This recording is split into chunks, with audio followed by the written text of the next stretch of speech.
You gonna have any fights this week? Oh man, we gotta have some fights.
We will hear Antonio Pierce and Tom Telesco announced as officially the head coach and the GM of the Las Vegas Raiders.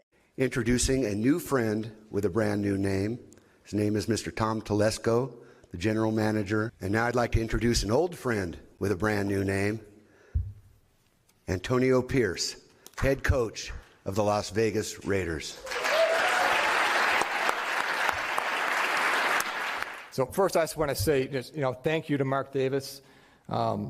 This is such an iconic franchise with a storied history, and obviously it all starts with the legacy of Al Davis. So I couldn't be more excited to be here, but also realize there's a tremendous responsibility with this job. So. I'm humbled. I'm honored. I'm excited. I'm excited.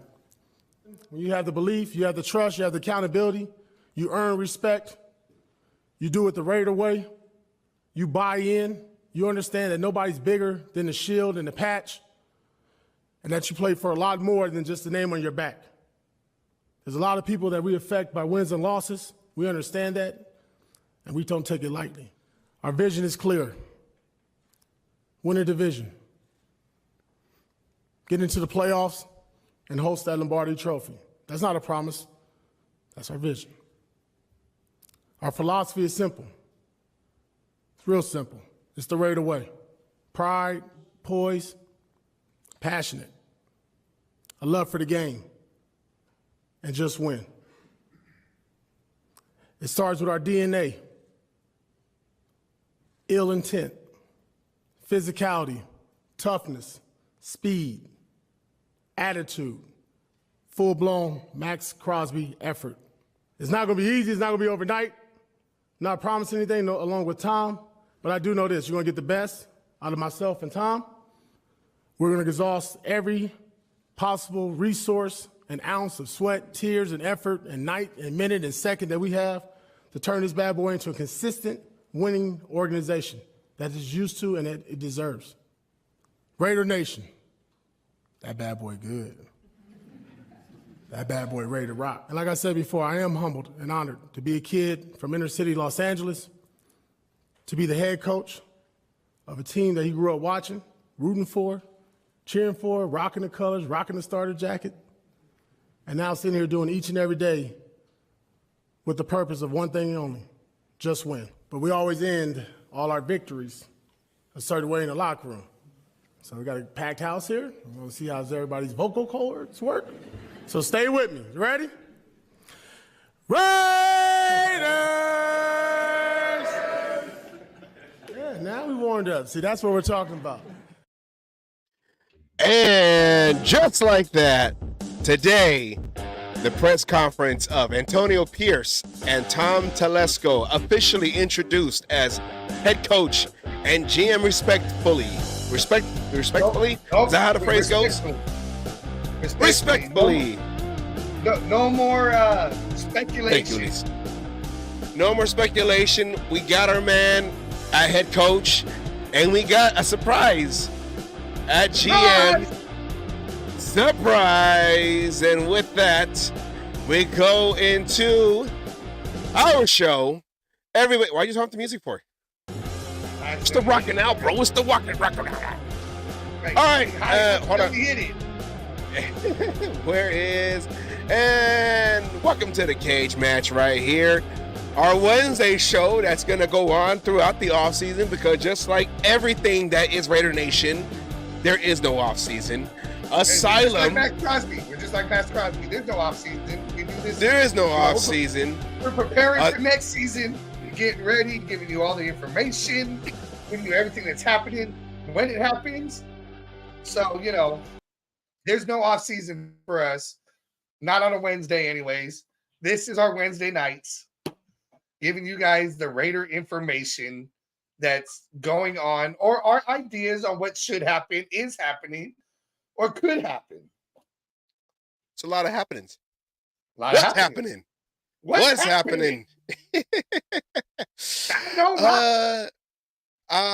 But first, before we start going into things, of course, our favorite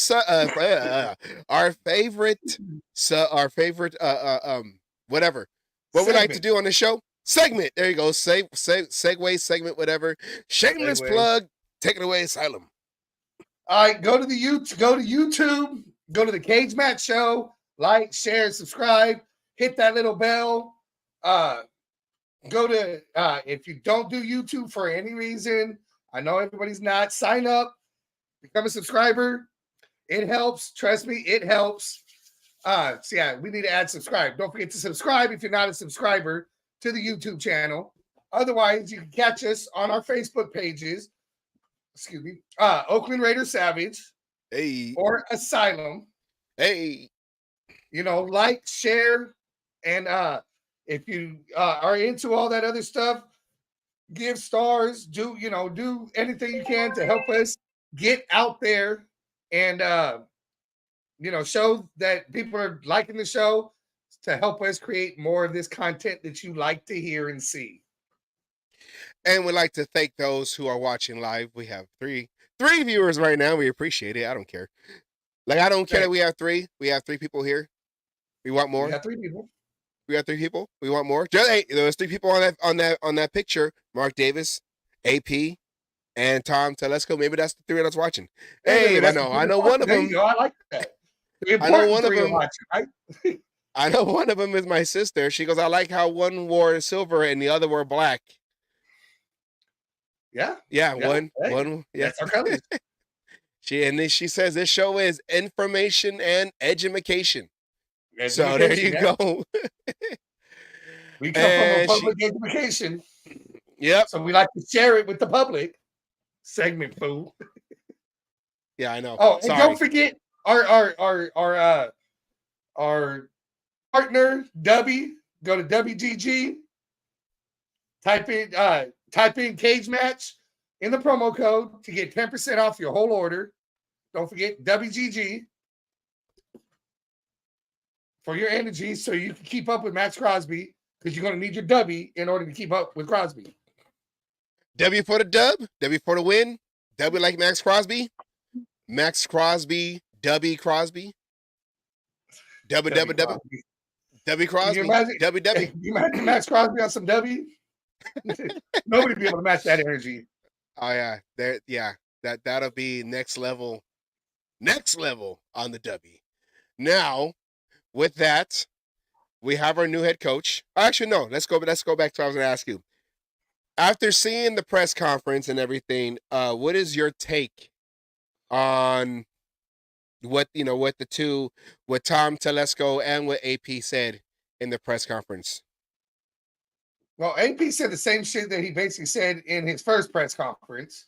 which, that's what got us all started on that AP train. We liked what we heard, the Raider way, pride, poise, just win. We know he's that kind of that guy. Hey, I was impressed. He got the whole media room to actually go with him with Raiders this time instead of just one person at the end of shit, on that last game. Yeah. And as far as Tom Telesco, I mean, he said he sounded like a GM to me. He said what was supposed to be said.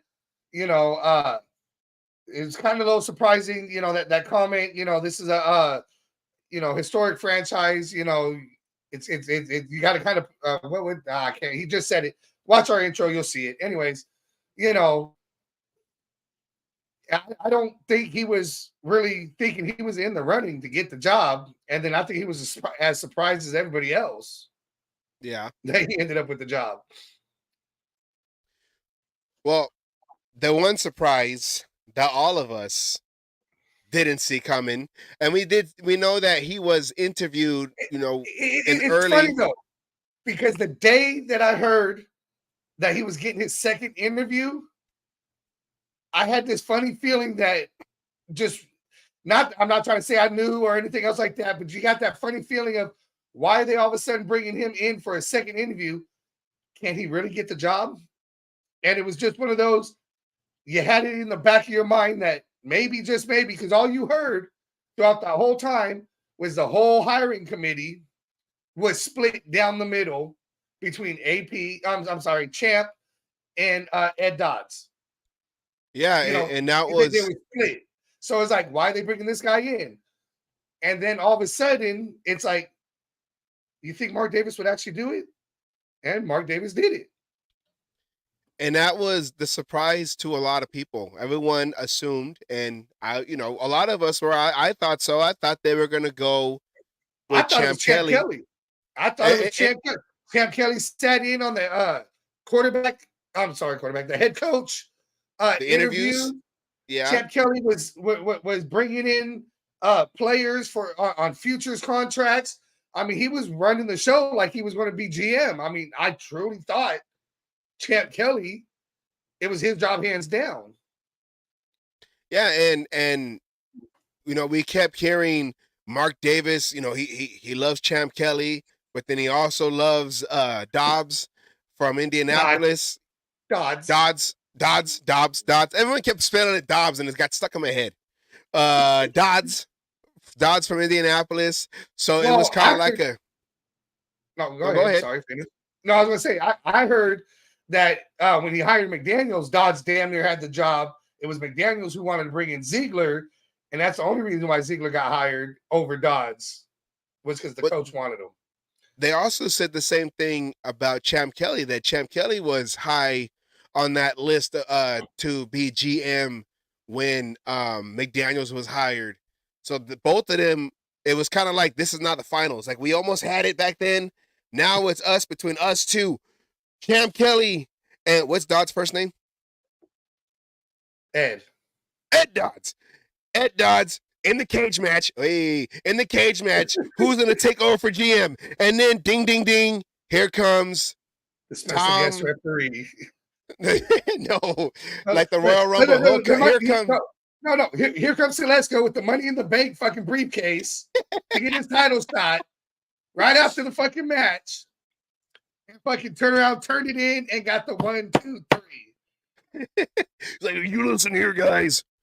I'm coming in for my second interview. I will come over here and I'll show you how a real GM does it.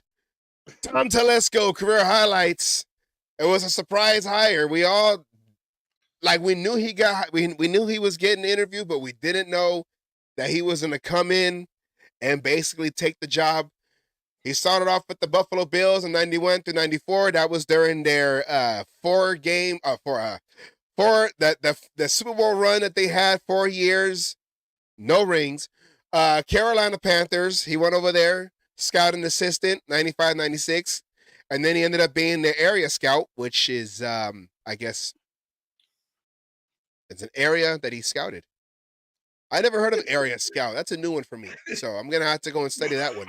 Indianapolis Colts. He was the same position or the same, then he became a pro scout. I guess there's levels to this thing, huh? Then he went to director of pro scouting. So he was basically going up the ranks, director of player personnel. So a lot of his career was spent with the Colts. Then he went to vice president of football operations. So from 1998 all the way to 2012, he was with the Colts going up the ranks, and then he ended up getting his first shot at GM with the San Diego / LA Chargers for the last 10 years. And just, recently right now was introduced as general manager. And in his tenure with the San Diego / LA Chargers, he has, here were notable acquisitions: Keenan Allen, Joey Bosa, Derwin James, Hunter Henry. See, these are guys, especially the last one, Justin Herbert. I wonder if that's what was the tipping point, like that was the how do you say, the kicker? That was the kicker in this poker game between champ, huh? For him getting the job? Yeah, I drafted Justin Herbert. You're also forgetting, bring up that other graphic again that showed where he worked.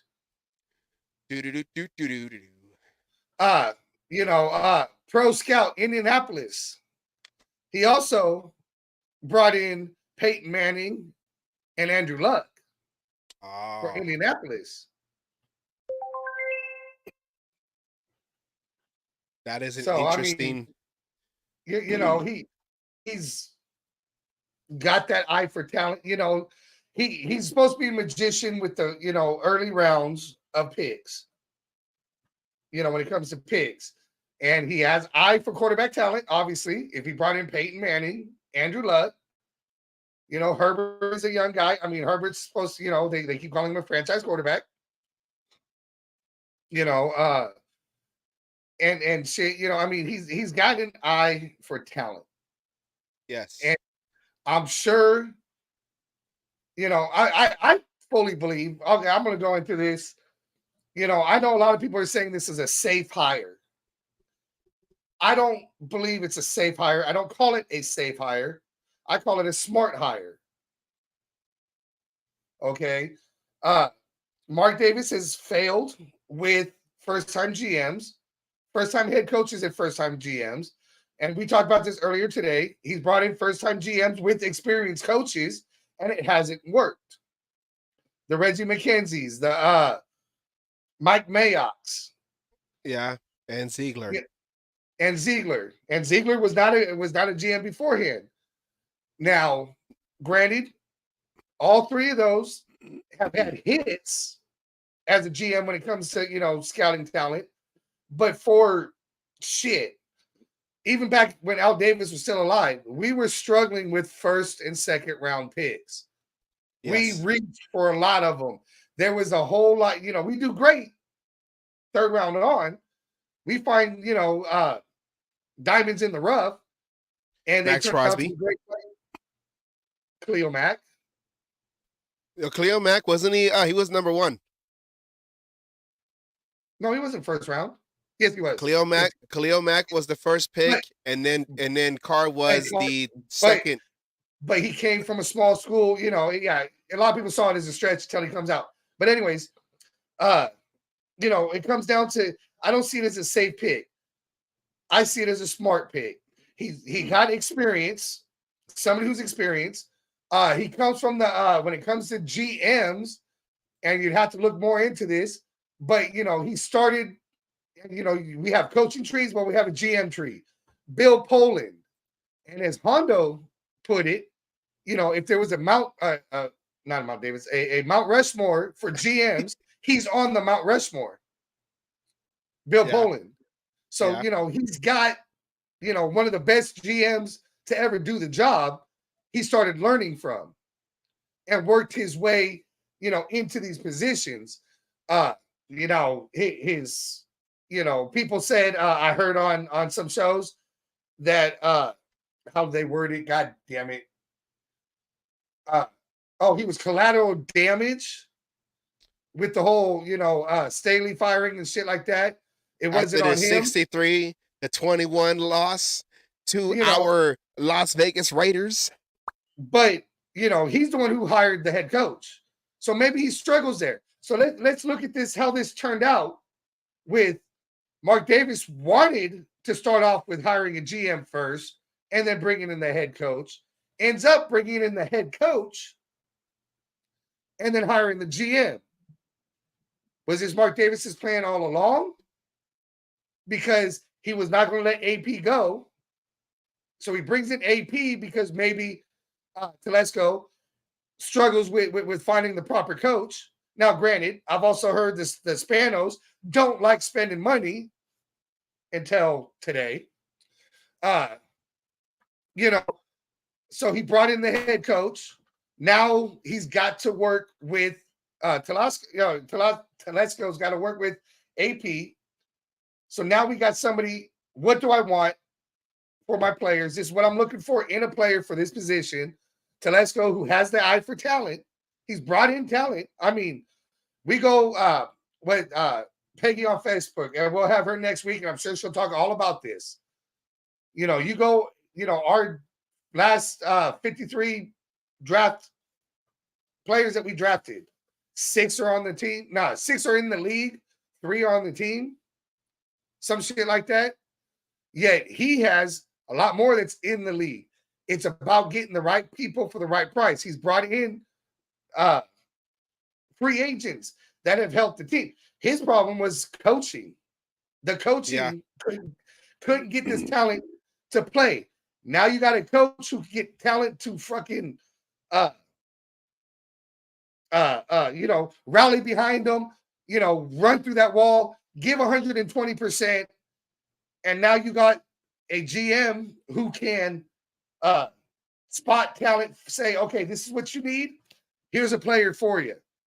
And then you turn around and with Champ, maybe with Ed, in these interviews, maybe the biggest reason behind this is what was the biggest problem with Ziegler and McDaniels? McDaniels, even though Ziegler was the GM, McDaniels called all the shots, which is the same thing with John Gruden and Mayock. The same thing. Well, I don't know how it was with McKenzie and I think McKenzie was brought in to fix the damn salary cap issues that we had, which he did a hell of a job with.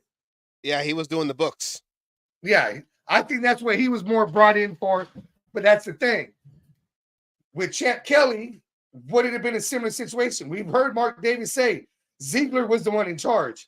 He fucked up by bowing down to the coach, McDaniels.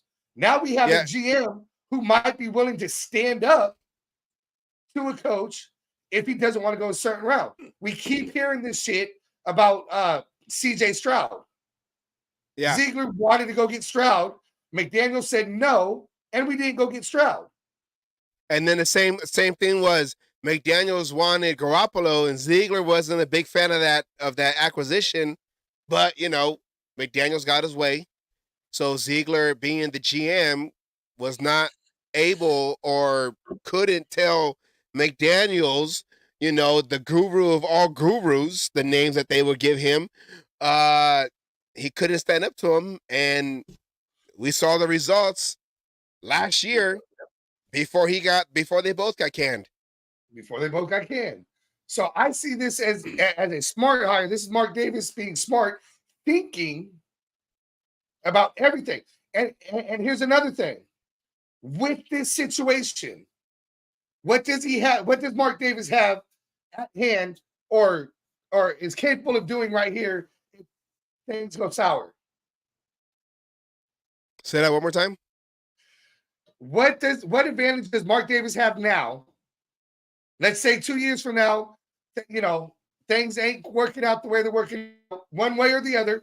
You go either way, coach or GM. What advantage does he have right now? He won't have a mutiny with the players? He has the ability of firing only one of them and not having to do both like he did with Ziegler and McDaniels. If it's player personnel not working out, GM's not working, I could fire the GM and keep my head coach. That was a trick question. Huh? That was a trick question. Or I could fire AP and keep the GM because he's bringing in the top. He has the ability to not have to sit here and make this double search again. Yeah. The package deal, GM coach. Yeah. Yes. He had that. Well, when Mark Davis first took over officially, because Odd Davis passed away in 2011. So Mark Davis in 2012, he hired McKenzie. McKenzie is the one that hired Dennis Allen. So yeah, so Mark Davis was able to fire Dennis Allen and keep McKenzie. Then they hired Jack Del Rio. Then he was able to fire Jack Del Rio for Gruden, but then Gruden ended up firing McKenzie for Mayock, and then that's how the coaches are here and the GM's right here, and whatever coach says the GM has to do, which is supposed to be the other way around. The coach requests the GM, but then also one of the things that I guess they say about Tom Telesco is his inability with the salary cap, that he had put the Chargers over the salary cap a couple times. So but he wasn't in charge of contracts, though. Well, that's what they were saying. But for the Raiders now, I know. But the Chargers had somebody else in charge of players' contracts. Yeah, and for the Raiders, it's gonna. That's the one who put them in salary cap hell, not Telesco. For the Raiders, we have Tom Delaney. So the two Toms are up there. One is for players and one is for the money. So if you need anything, you ask Tom, and Tom will ask Tom. Tom. Tom will bring them in, and Tom will take care of them. Which I believe Tom was a GPS system back in the day. So Tom will take you to the promised land, led by AP driving the 64. Was it a 64? I think Cherry red. Yeah. Cherry red. Oh, and I heard somebody say, it was on another show. He needs to change the color of that fucking 6'4". No, leave the color of that 6'4" alone. There's nothing wrong with the color of that. Okay, you know what? That man wears silver and black. His car don't need to be silver and black. That 6'4" looks fucking sweet. They're talking about it needs switches and shit. What they didn't know is that car's already got switches. That car is done right, done the way it is. Leave the car alone. He's doing what it needs to be done. He's talking about wearing the starter jacket. That motherfucker's still wearing the starter jacket. He's going to bring starter jackets back. Well, we're over here. I'm gonna bring it back. We're talking about what happened with the Chargers and Tom Telesco and everything. Well, there was also breaking news from Chargers camp as Jim Harbaugh was officially named the head coach, which everyone kind of saw, it was between us and the Chargers. But what I guess enticed... I don't even think we were really in the running. We never tried. With the media, because that's what the media was all like, well, Jim Harbaugh is going to be available because he just won a national championship. He's going to be the Raiders head coach. But many times Harbaugh in the media, he was tied to us because he was the quarterback's coach for us for a year. For 2 years. He has ties to the Raiders. 20 years ago. That's why he was tied to us. We never heard anything, go other than he was the quarterback's coach. So, that means the Raiders are going to fucking hire him. But many times when the Raiders had a head coaching vacancy, Mark Davis allegedly would come to Jim Harbaugh and, hey, would you inquire or I would like to inquire about your services. What do you think? And many times he had, I guess you could say, respectfully turned him down. Yeah. But he did the same thing with another coach and got his wish. With John Gruden? Every year he asked John Gruden to come out of retirement and become head coach. Then he finally got his wish. How'd that turn out for him?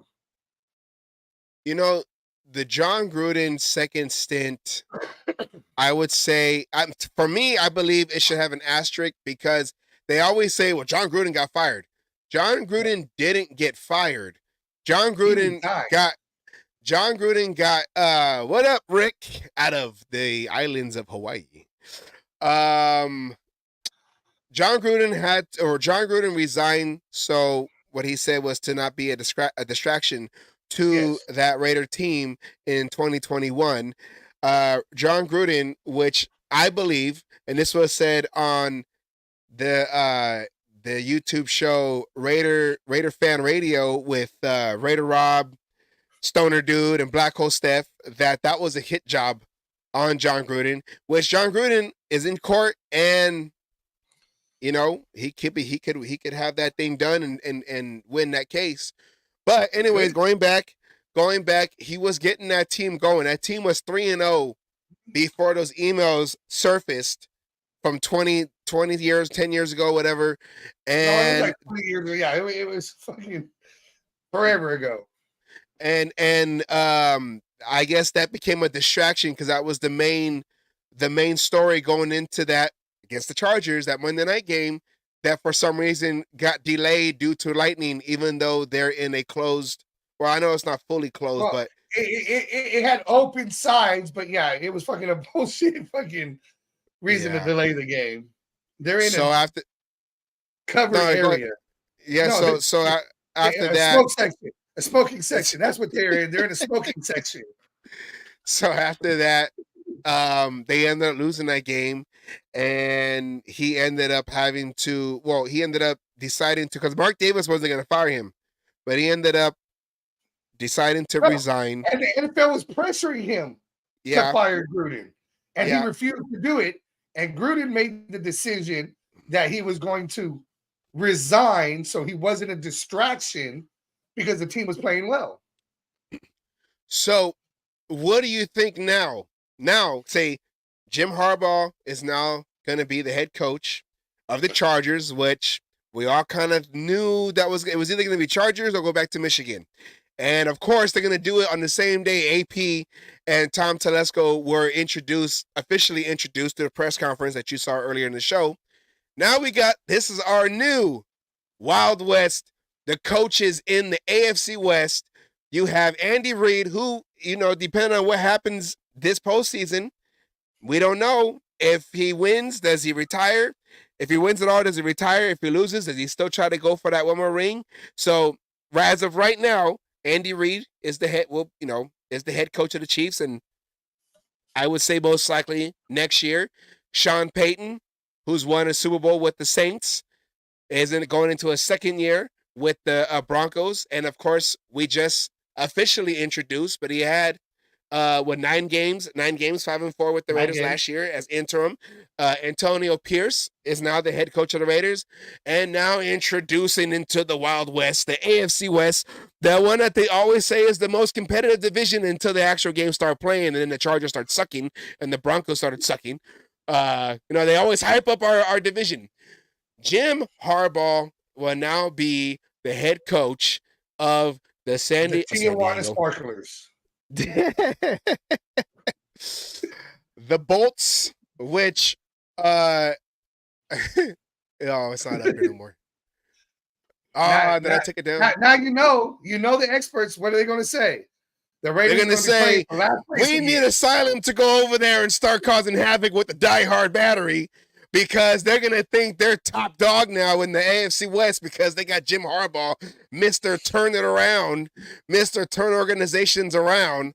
But with this, but with this though, this is what everyone was fearing, those naysayers, those negative ones that were talking about or that didn't fully agree with the hiring of AP. What is Antonio Pierce going to do coaching against the likes of 2-time Super Bowl champion Andy Reid, 1-time Super Bowl champion Sean Payton, recently national, almost a National Geographic, national champion winner Jim Harbaugh, who took the Niners to the Super Bowl. Yeah, one-time Super Bowl appearance. and lost to his little brother John in a blackout in the stadium that just out of nowhere happened after the Ravens ran the ball back going into starting the second half of the game. What is AP going to do? Well, the answer to that is, let's go back to the schedule. We still got it up. At these last games, AP beat. I know he lost to the Chiefs his first time, going at it, but he beat the Chargers, and you see that score right there. And I know that wasn't a Jim Harbaugh-led team with Justin Herbert quarterbacking, but it was a Raider-led team with AP in his fifth game. 1, 2, 3, 6 game with a rookie quarterback and a jacked up offensive playbook. 63-21. No offensive coordinator. No offensive coordinator. What? And then what's he do right up? But what's he do? The same fucking setup. He goes into Kansas City and does what? He goes in there and he ruins Christmas for all them Kermit lovers over there. And then Taylor Swift wrote a new breakup song too. What up, Jason Dean, the Demon King? And then at the end of the season, when you have nothing to play for because you're out of the playoffs, they played like they were playing for the playoffs against the damn Broncos. 63-21 against the Chargers, 20-14 against KC at KC, and versus Denver at home with the new Raider crowd, 27-14. In a defensive juggernaut of an onslaught in KC. Yes. I mean, KC. We're seeing all this shit. Yeah, they're going to be playing the Ravens, in the championship game, but we made that offense look anemic. It should have been 20-7, but I guess we were feeling bad and needed to let Kermit get one more fucking touchdown. Kermit. So yeah, and seeing that, are you scared? Are you scared of this? I ain't scared of this. Here, like I said, he already beat Andy Reid. He already took care. We swept the Broncos. We have an 8-game winning streak against the Broncos. They don't even have a quarterback right now. And Jim Harbaugh's coming back into the NFL after 10 years? About 10 years out. I think it's 10 years, yeah.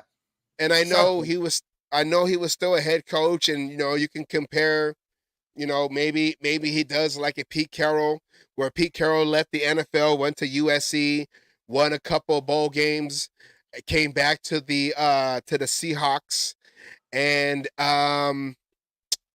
won a Super Bowl with the Seahawks, and he could have won 2 in a row if he would have handed the ball off to Marshawn Lynch. But and right here, hold on, let's go take this off. Rick asks, Rick asks, how do y'all think about an OC? Well, I'm glad you asked that, because AP, both of them, AP and Tom Telesco, were asked by Vic Tafur. Were asked by Vic Tafur that same question. Vic Tafur from The Athletic. Congrats to both of you guys. Mark mentioned there's work to be done. I'm wondering, what are you guys looking for in an offensive coordinator? Minimum 24 points. No, I'll be honest. Just like everything else that we've done throughout this process, I honestly believe this. I don't think everybody's meant to be for the Raiders. I don't think everybody's meant to play for the Raiders or coach for the Raiders. I think that's going to be something I really dig into as we go into that process. But more importantly, somebody that's the way the game is, and AP wants to run the ball. No, AP just wants to run a style of football and run the ball the football style a certain way. But it's the approach. It's being a teacher. It's being somebody that can stand in front of this room and the man that's looking at them like you looking at me, that they believe in the plan and the process, and that they're a teacher, and that they can adjust on the fly, right? Because that's what this game's about. Style of play, I think that's always going to vary. There's a lot of things that goes into that, right? We know that we have some positions on our roster that we need to look at and evaluate even more with Tom and myself as we go forward. But you know what you see in the National Football League. You got to be able to run a football, play action pass, and what are the Raiders known for?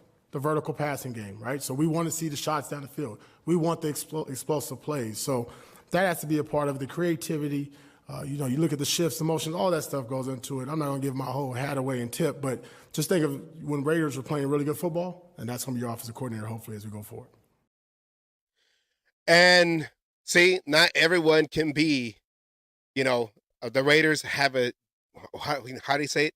You got to be a certain person to be a Raider. Be a Raider. There you go. Not everybody can play or coach for the Raiders. There you go. That's what he said. You have to have a certain mentality to be a Raider, to be on the Raiders. Yes, and you saw that. He said AP. They think AP just wants to run the ball. That's not necessarily true, but running the ball is very important.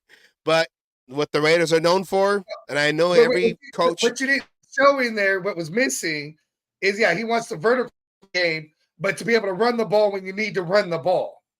Yeah.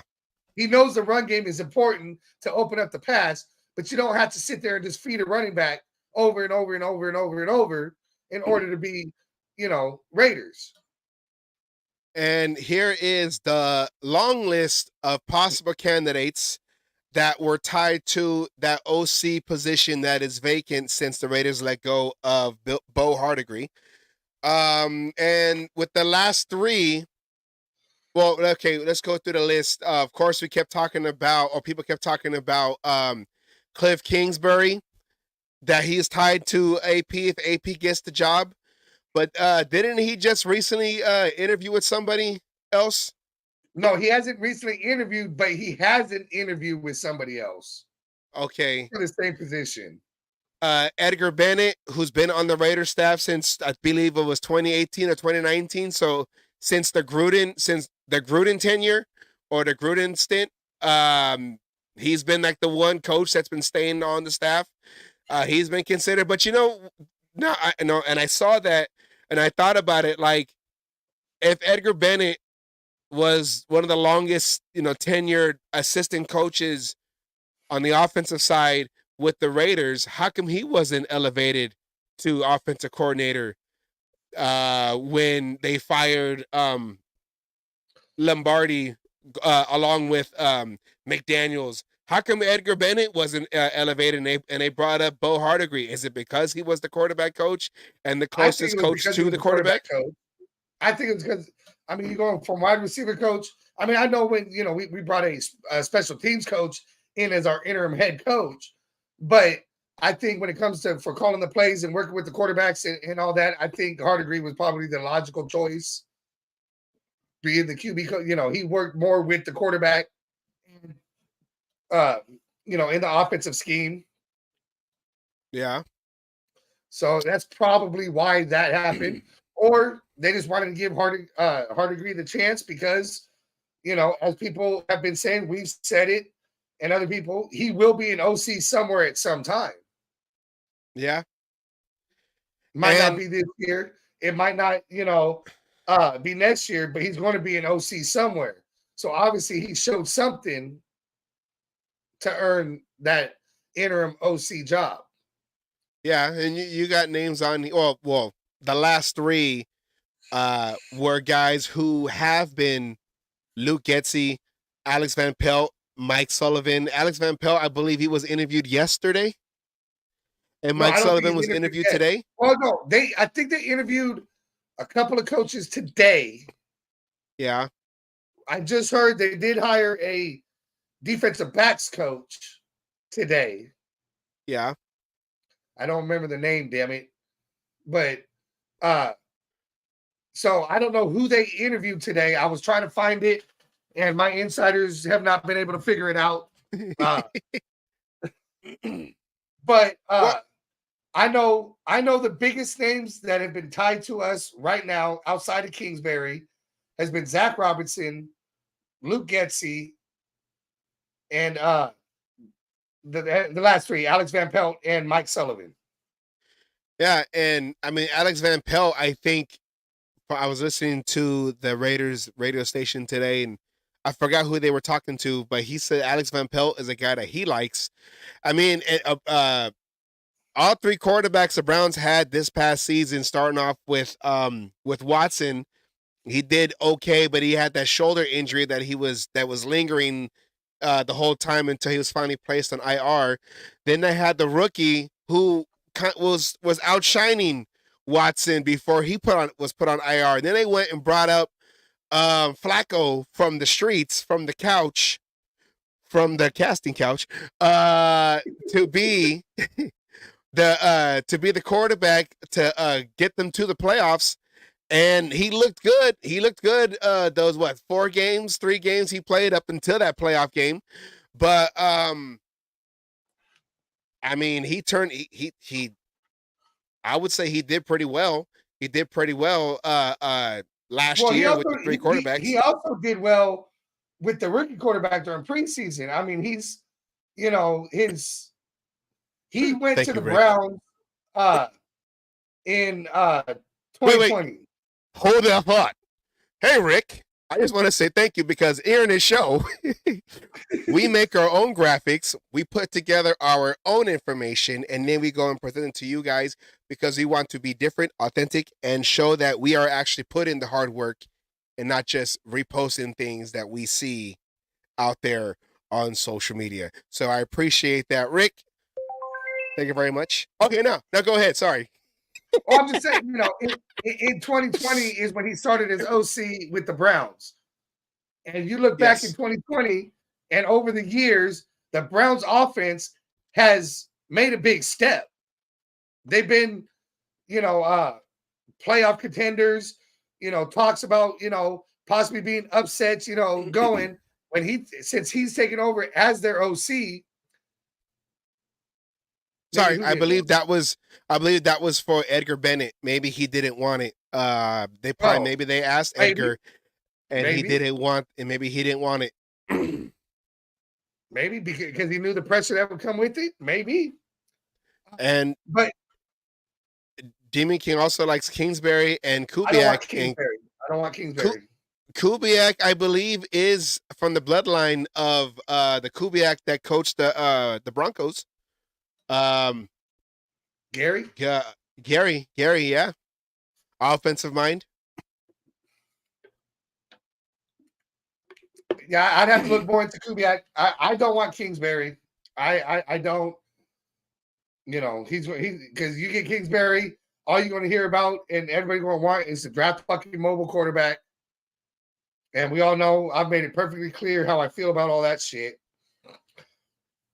And I guess that is, it's like we're going through different levels of our off season. First, we started off with who's going to be the head coach. We thought the GM was going to be the first one they were going to announce, and we also, like we said earlier, we thought it was going to be. I had the right day. I just had the wrong position. I said that Friday you're going to hear something. I just had the wrong position. Okay, my insiders were half asleep, I guess, when they gave me their information. Well, but you had the right day, so that's still considered half credit, right? Half credit, right? I'm batting 500. Well, because look at the head coach has always been the GM, so maybe it was misled by the previous what's the word how they used to do it, tendencies. So at the same time, with the information we had, with the whole thing of at that time, you had the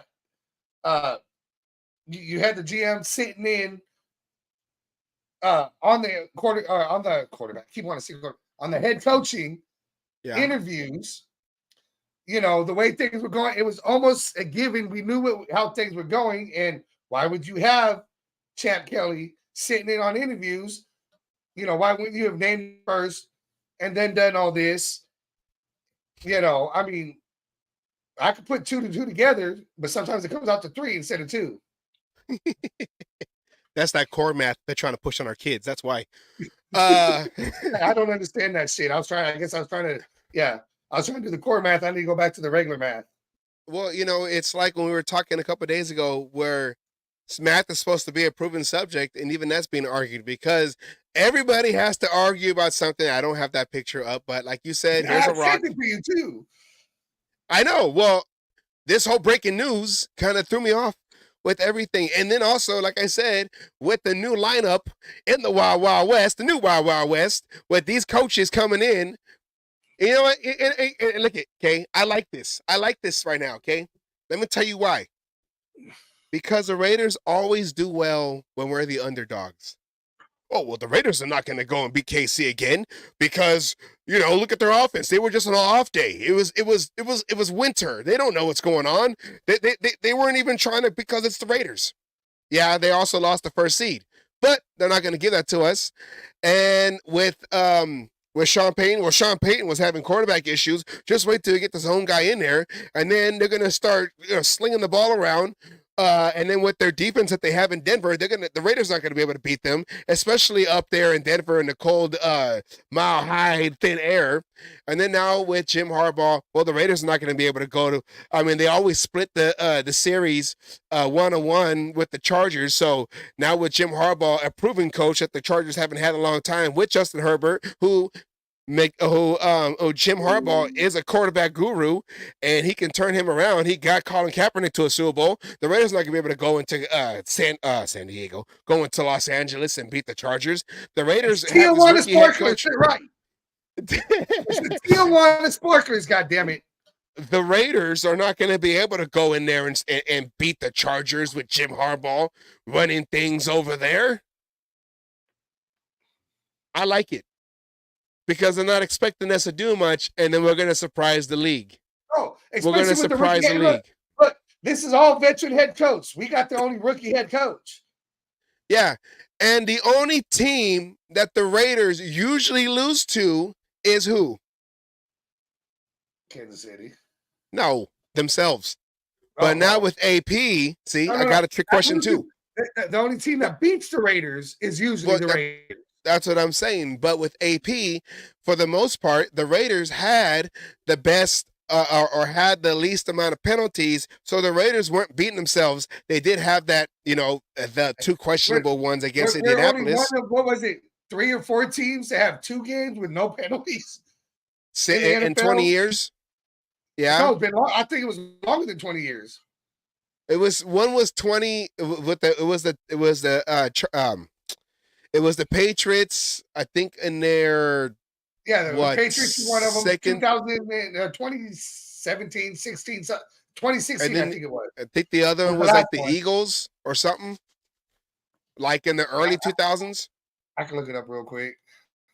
Oh, shit. Aaron Rivera says Harbaugh couldn't beat Seattle. Hey, and that was Pete Carroll. It's probably the same thing where he couldn't. Well, Harbaugh was with the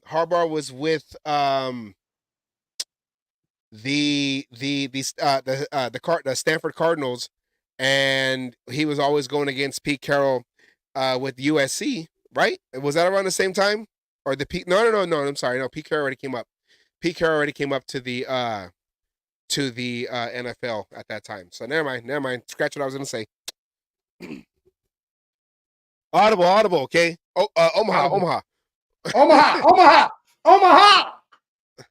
Sorry. So, I mean, I guess. Good. Do I get the dent on my forehead? You gotta have that red that red square with his forever head. I'm gonna say it now. Here we go. I'm gonna say it now. Raiders. I think they're supposed to be win the AFC West. Raiders win the AFC West. They were close. They were close. If KC would have slipped and the Raiders would have beat the Colts, they could have took the West from them. We could have. Everybody is thinking one like they're thinking on the surface like, well, AP, he doesn't have NFL coaching experience like everybody else. He only was a linebackers coach for about a season and a half before he was elevated to interim. But and AP knows that. AP knows that. So he figures, and what's AP doing to counteract all this shit? He's bringing in Marvin Lewis. He brought in Marvin Lewis. I like that. You knew where I was going. you know, he brought in Marvin Lewis is going to be on his staff. Now I've heard different rumors, and one of it is as what the hell is the word? As a consultant and assistant head coach. Yeah. Now I don't know if that's true. Yet again, my insiders have not found this information out.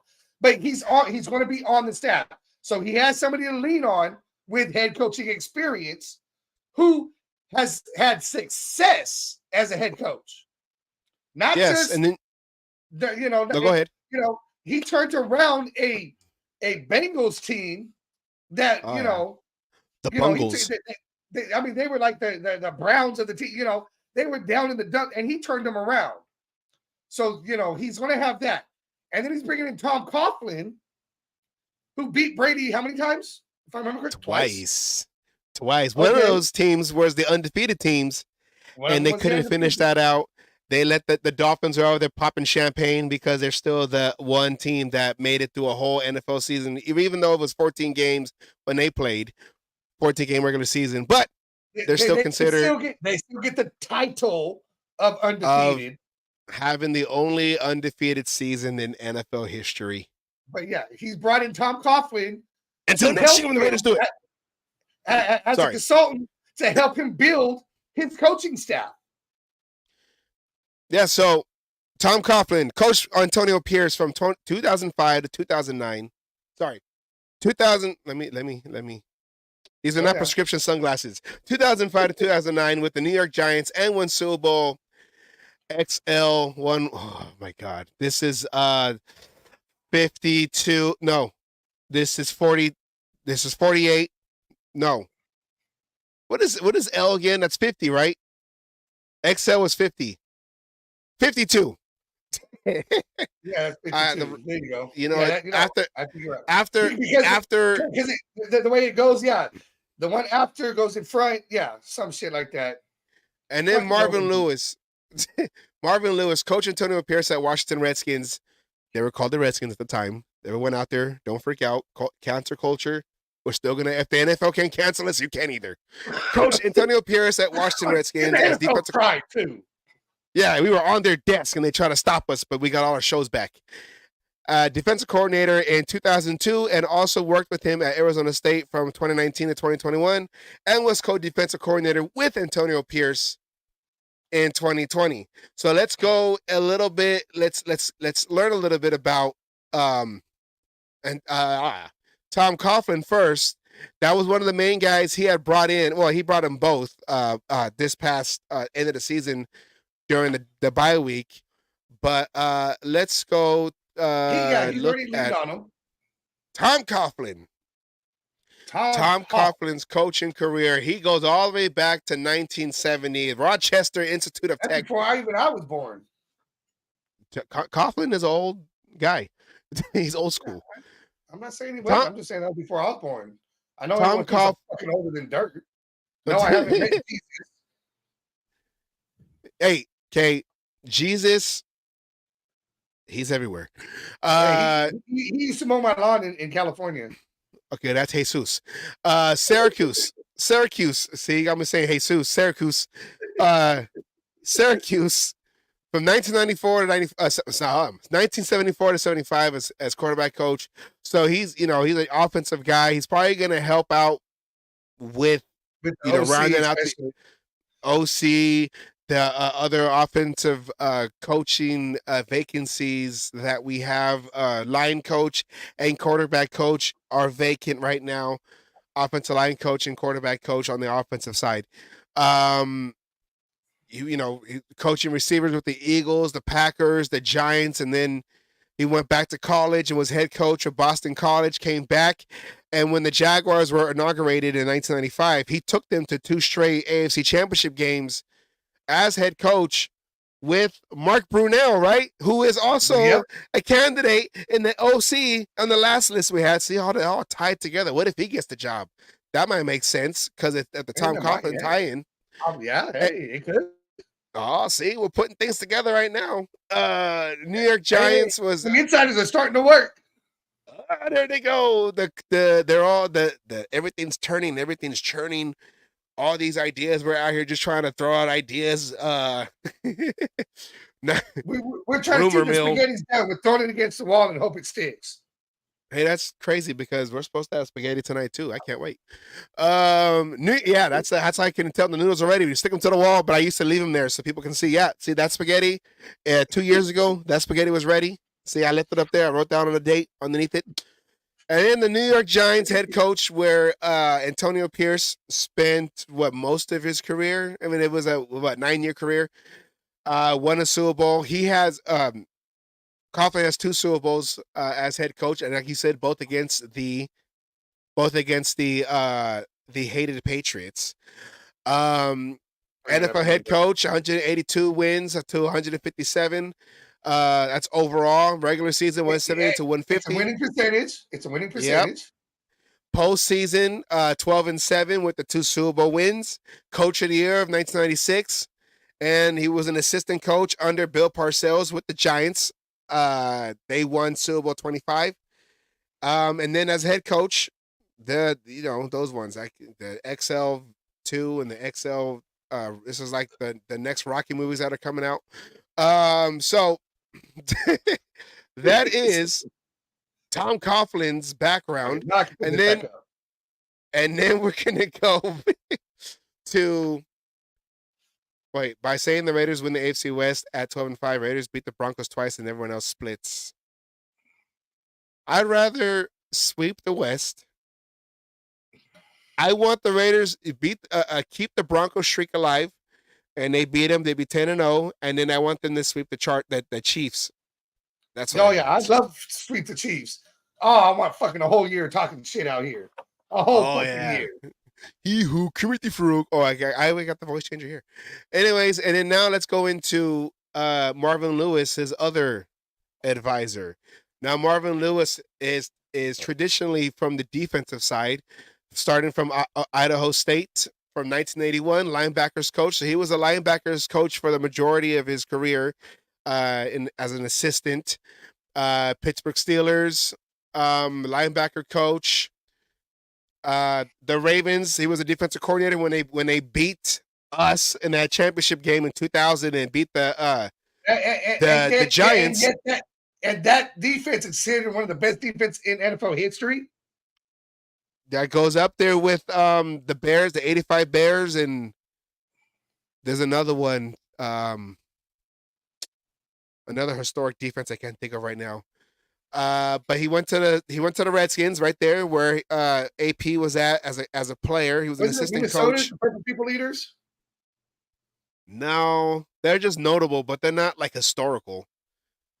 That's like the Steel Curtain of the 70s, but they were notable, but not historical. I don't know why the Raiders don't have we don't have a name for our defense in the 70s. We have a name for the defensive backs, the defensive backfield, the Soul Patrol or No Man's Land, Soul Patrol. Soul Patrol.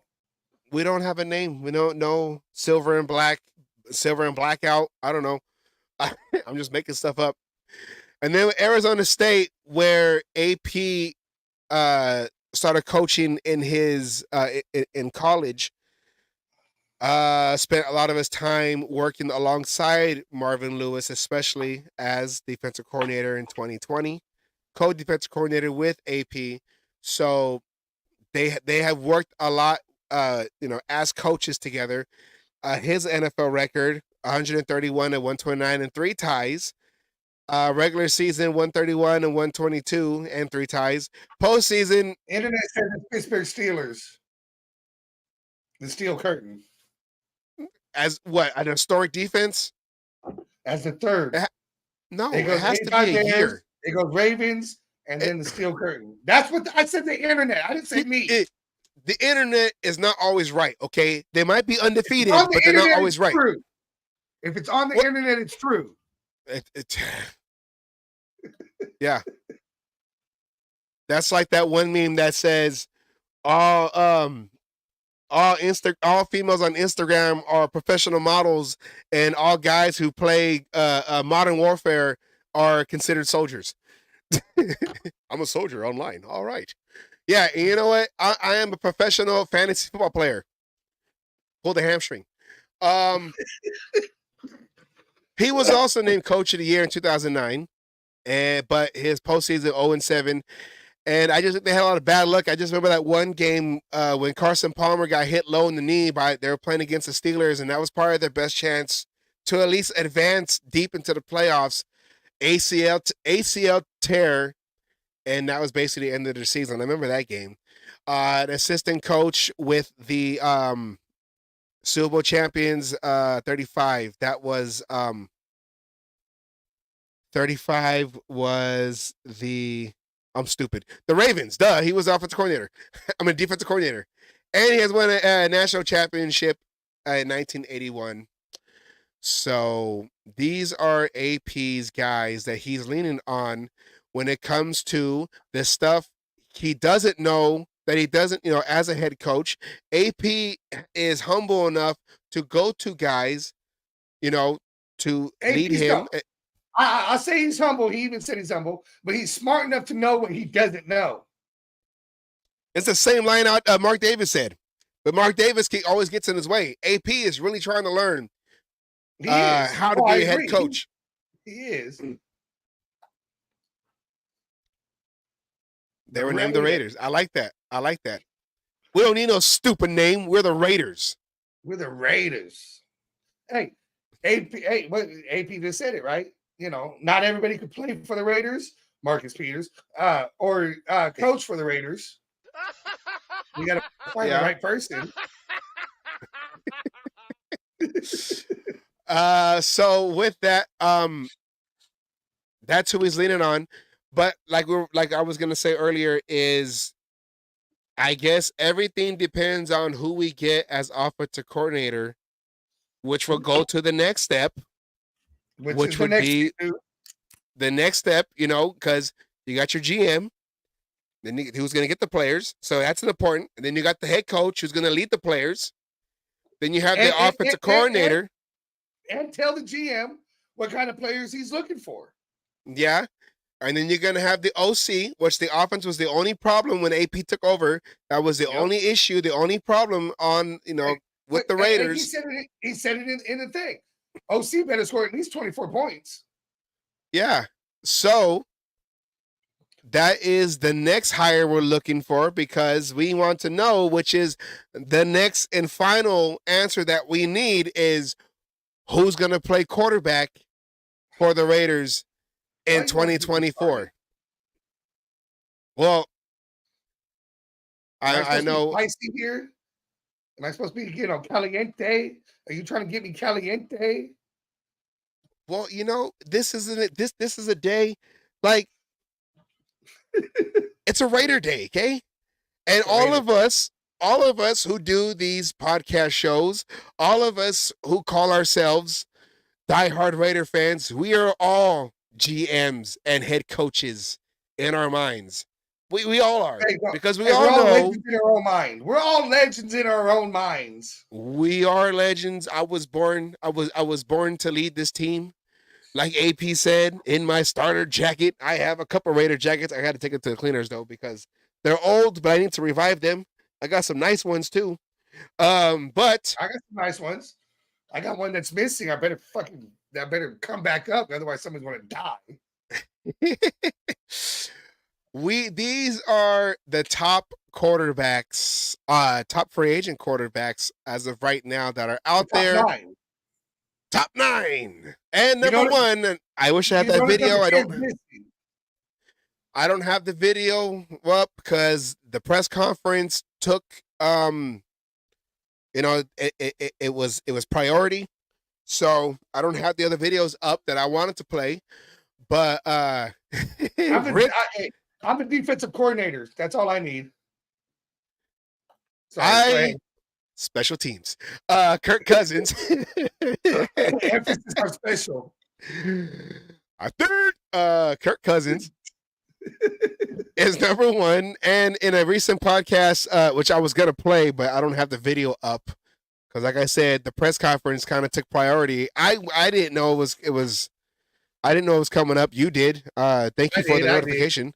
I I was waiting for 3:00 out here. I was waiting. I was ready to hear it. I wanted to hear what was said. Well, Devontae Adams was asked if you can have any quarterback that can throw to you, regardless of their situation, if they're available or not, whatever. But you cannot say Aaron Rodgers. You can't say number 12 or number 8 because he's number 8 now with the Jets. Anybody else,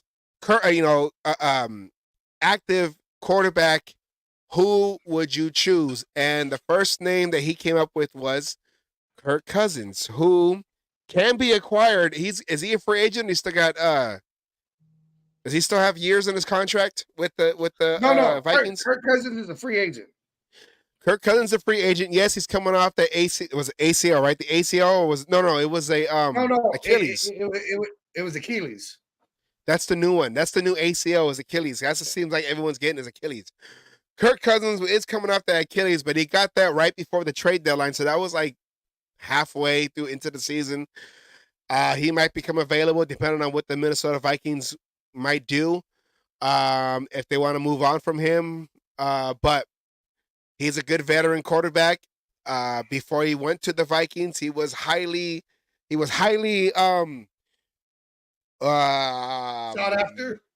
sought after. The Niners wanted him. The Redskins were going to probably try to give him another. When he went to Minnesota, he was looking for a fully guaranteed contract. Yeah. He didn't want to play no games. He wanted a fully guaranteed contract, and the Vikings were the only ones willing to give him a fully guaranteed contract. And look at his numbers before he got hurt. 2000. He was in the MVP. He was in MVP talks before he got hurt. Yeah. You have Baker Mayfield, but most likely he'll resign with the Buccaneers.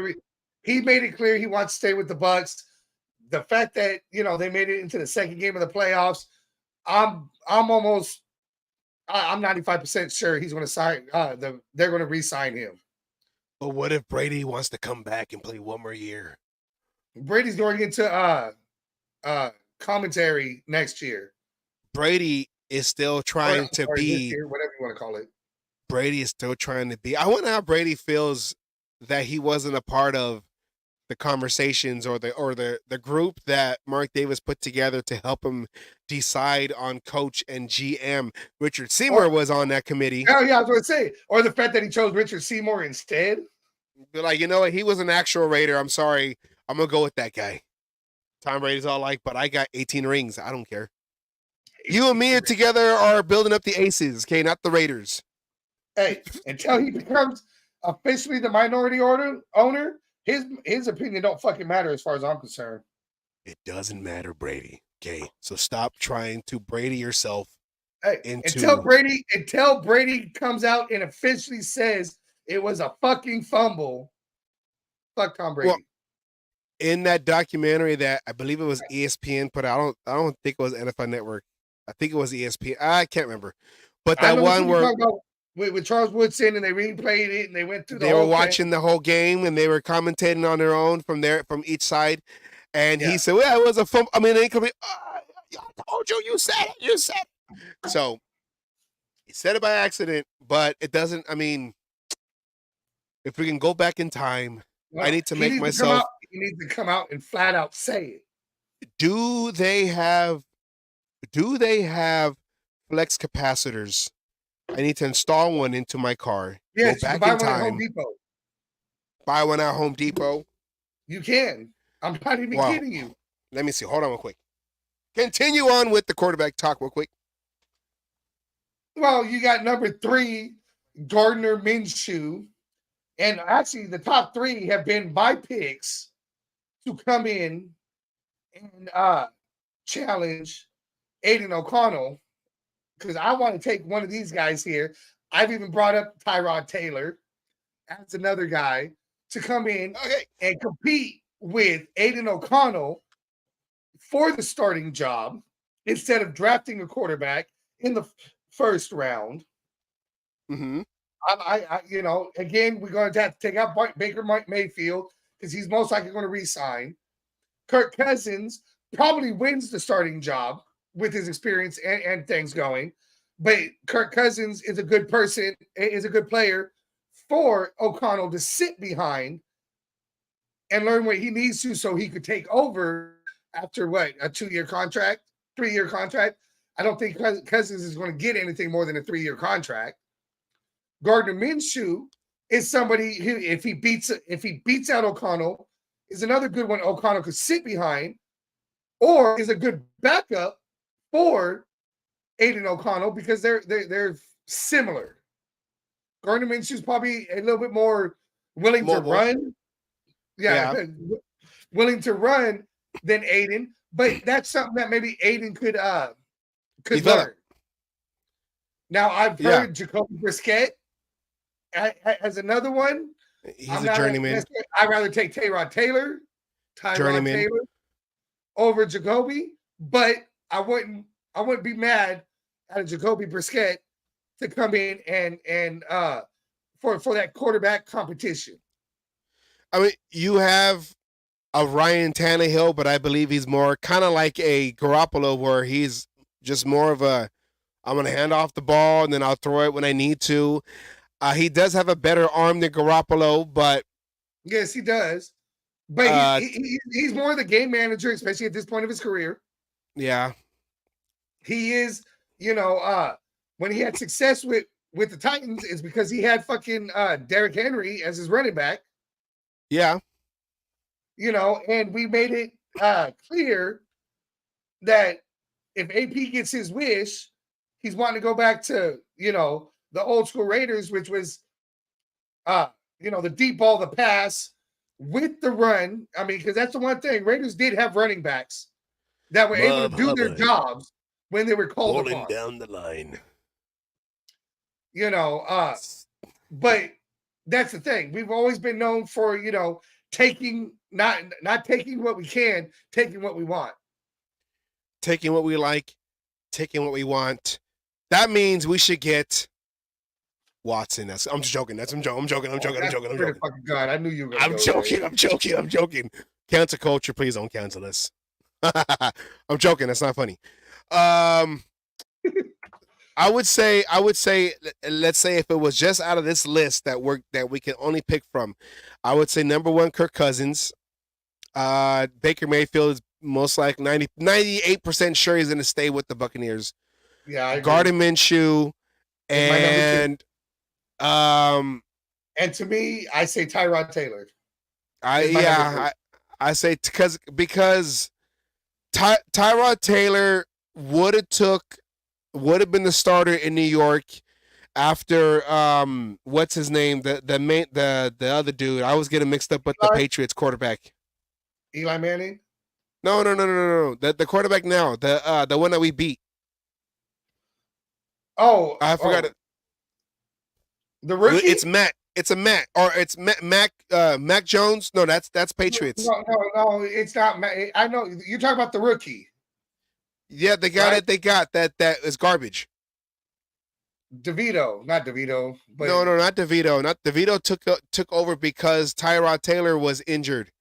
He had gotten injured, so he couldn't be the starter. He was going to be the starter and probably was going to finish out the season early. But the guy that they have, I can't remember his name, the starting quarterback for the Giants, it's Matt Daniel Jones. Oh, Daniel Jones. Okay, so it's Matt Jones and Daniel Jones. I always get them mixed up with the Patriot quarterback. They're both garbage. He would have been the starter if he didn't get hurt. Tyrod Taylor didn't get hurt. Then they went to DeVito. So I would say Kirk Cousins 1, Gardner Minshew 2, and Tyrod Taylor. Sam Darnold, who was a high draft pick for the Jets, found himself in Carolina, then ended up getting traded to the Niners, but he barely saw any playing time with Purdy there. Purdy was played all every game this year, coming back from that shoulder injury from last year's playoffs. Tyler Huntley. I mean, Jameis Winston. I don't want Jameis Winston. I feel like he this passing looked like he was starting, some trouble out there in the sidelines when Carr was out there. But that's what it's made. That's how they try to make it seem. And then, of course, in the end of that game, under that season, that last game where he ran up the score, that was on Jameis Winston, and then it caused all this whatever. So I'll say Kirk Cousins 1, Gardner Minshew 2, and Tyrod Taylor will be 3. Jacoby Brissett has bounced around the league a lot. Patriots, he was drafted by the Patriots, ended up with the Colts. John Leon likes Darnold. Who? John Leon. John Leon likes Darnold. I mean, I had nothing against Darnold. It's just the Jets give up on a lot of quarterbacks, as you can see. What's his name with Seattle? Geno Smith. Geno Smith. He was drafted by the Jets, right? And then it just didn't work out. And then he ends up. And then he ends up with the Seahawks, and he ended up getting himself a contract going into this year, and they were close to taking the West. I don't want Russell Wilson. Russell Wilson. No, I feel like Russell Wilson, if he comes to the Raiders, he's going to be too focused on doing TikTok videos in front of the torch with Sierra and having future Sierra's baby daddy doing halftime shows because he needs money to pay off the child support that he owes Sierra, even though she's getting a lot of money with Russell. See how I tied all that together? I just thought of that right now. Everything is everything. Russell Wilson's going to want to try to run too much. I mean, maybe Russell Wilson, he's going to most likely be playing for someone else next year because that's the Stidham effect. If Stidham's on your team and you're a veteran quarterback, you're not going to play the last 2 games of the season because the head coach who thinks he's everything is going to bench you for Stidham, even though Stidham is not the future either. It's crazy how all these things tie together, huh? Right? You know? Fucking crazy. It's cray. It's crazy, man.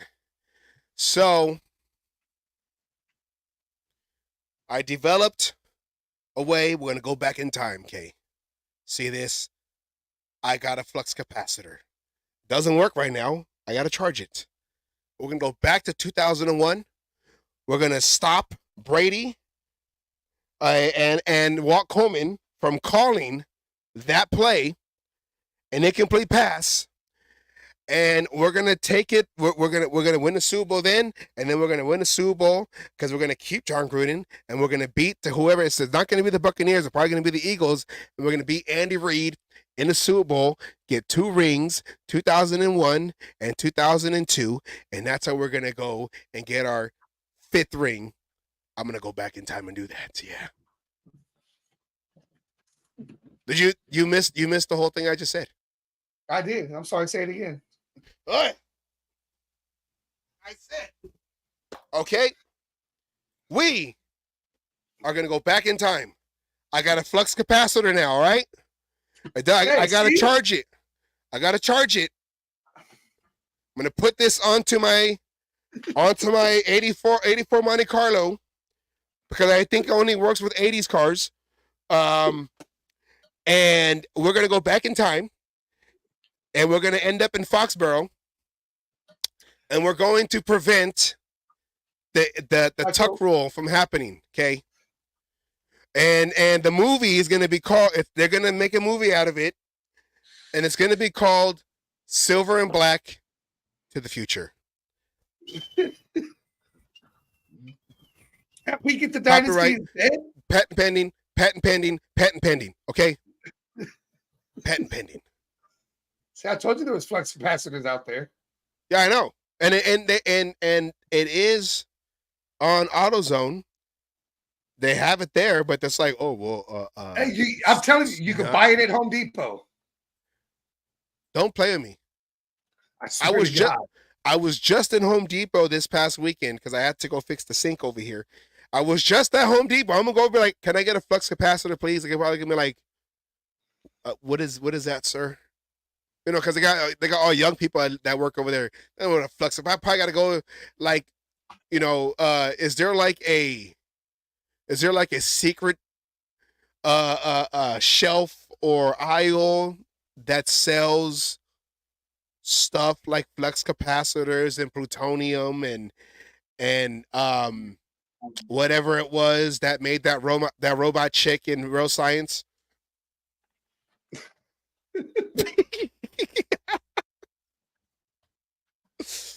Welcome to the cage match, everybody. I am Raider Savage, and this is Asylum. We're over here just out here just making stuff up right now.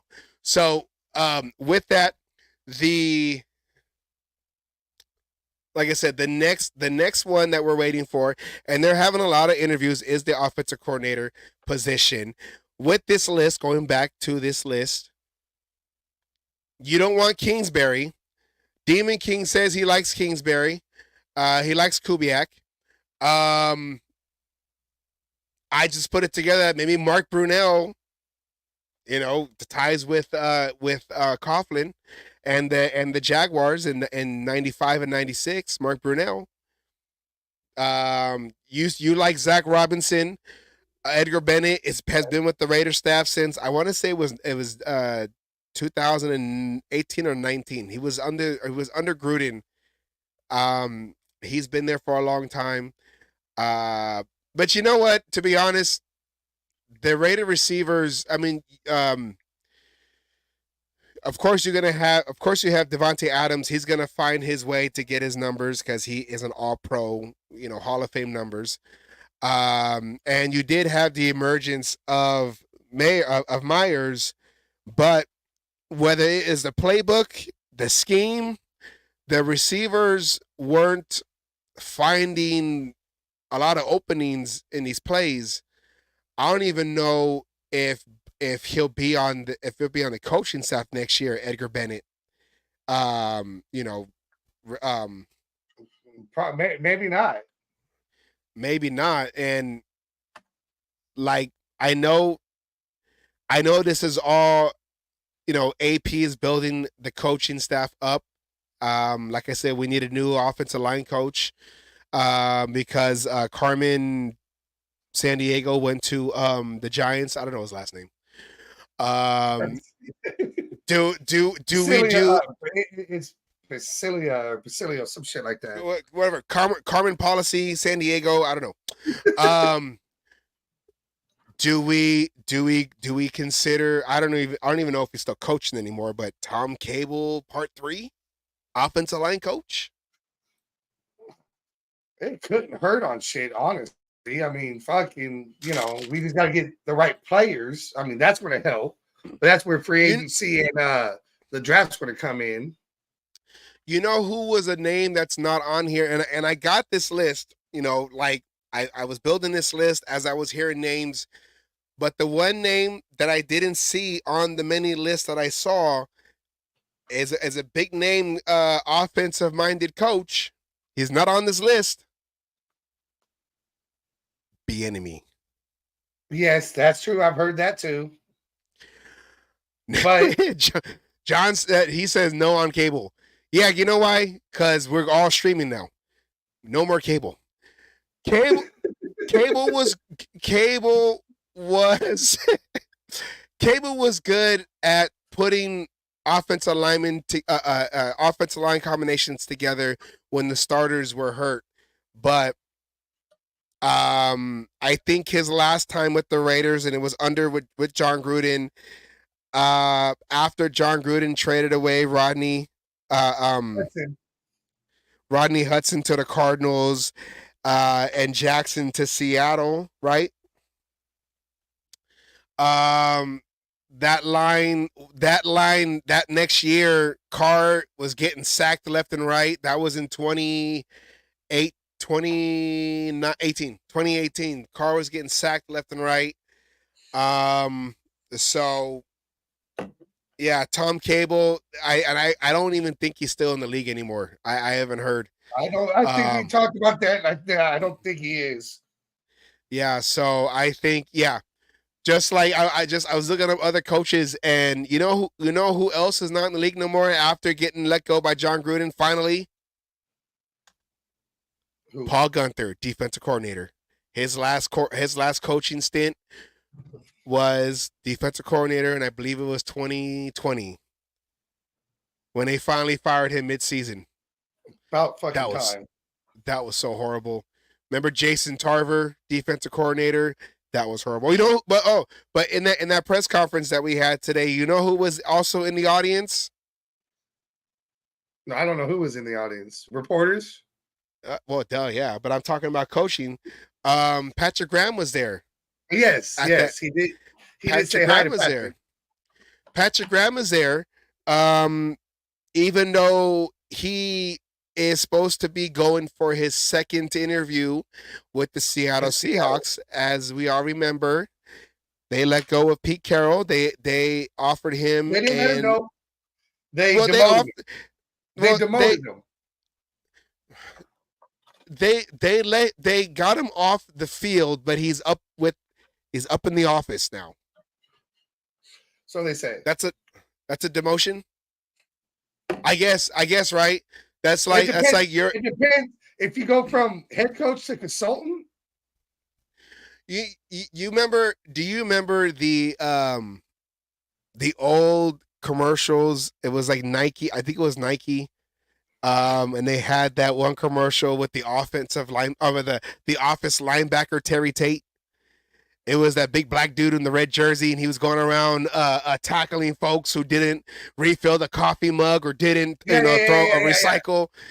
There's a whole series of, I guess they made like a whole bunch of mini skits, and there was one where he got in trouble with HR and they demoted him to office work. So he had to sit in the office, and he was mad because he wanted to be out there and, correct the office, the office, the people around. And I don't know, I just thought about that right now. Like that's Pete Carroll, trying to coach folks on how to use paper clips because he can't be on the sideline anymore. And you know what? I've seen this before too, right here.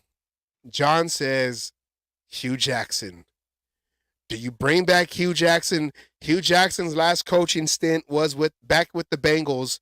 I think as an assistant head coach. I don't know if he was calling offenses, but it has been a while.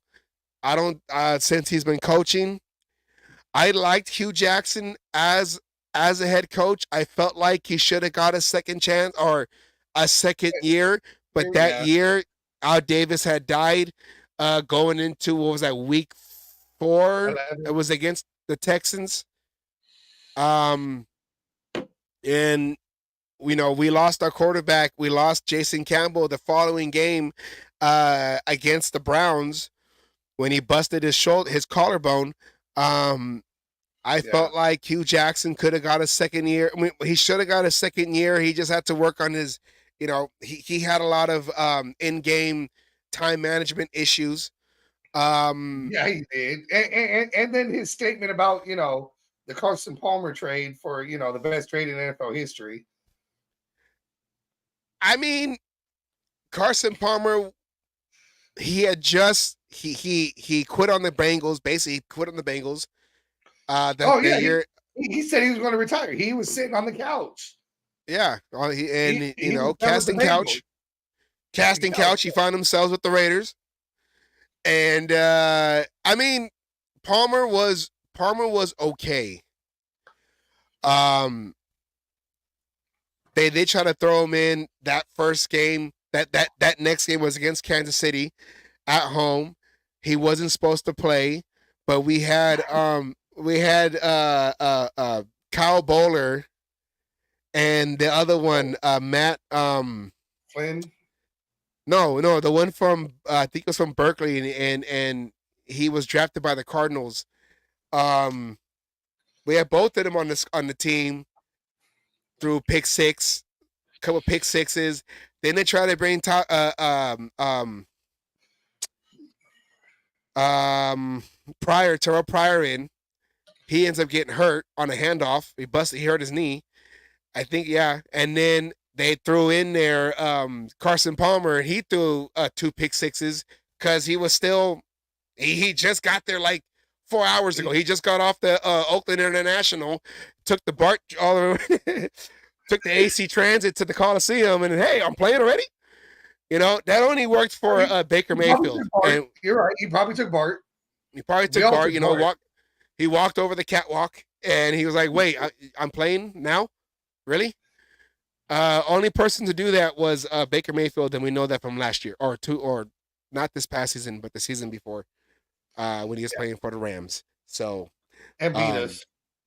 yeah, that was more on Tillery when he knocked the ball out and got that 15-yarder. But you know what? That was also McDaniel's coach team. So, see, Terrell Pryor. Terrell Pryor, I liked his enthusiasm. He just didn't quite have that arm. He was inaccurate. But hey, he got that one run against the Steelers. Hey, all these new guys who were seeing in the chat, go to YouTube and subscribe to the channel and hit the like and share our shit. Help us out. Gerard Pope, thank you for joining the show. And hey, John Leon, thank you for joining the show in the comments. Always thank you, Rick, from Hawaii, from the islands. You know, I wouldn't be surprised if Rick is one of my cousins because all my family lives in Hawaii on my mom's side. All Puerto Ricans are fucking related. All Puerto Ricans are related. That's how it is. Puerto Rico. You know, say Big Dog. You know, he's a new one too. Thanks for commenting. By the way, you know, he likes our hats. Hey, loyal. Okay. You know, hey, I showed it, but I'll show it again. You know, it's first time viewing the channel. Sick hats. You know. Thank you, Big Dog. And he was on YouTube, so make sure you subscribe, hit the bell.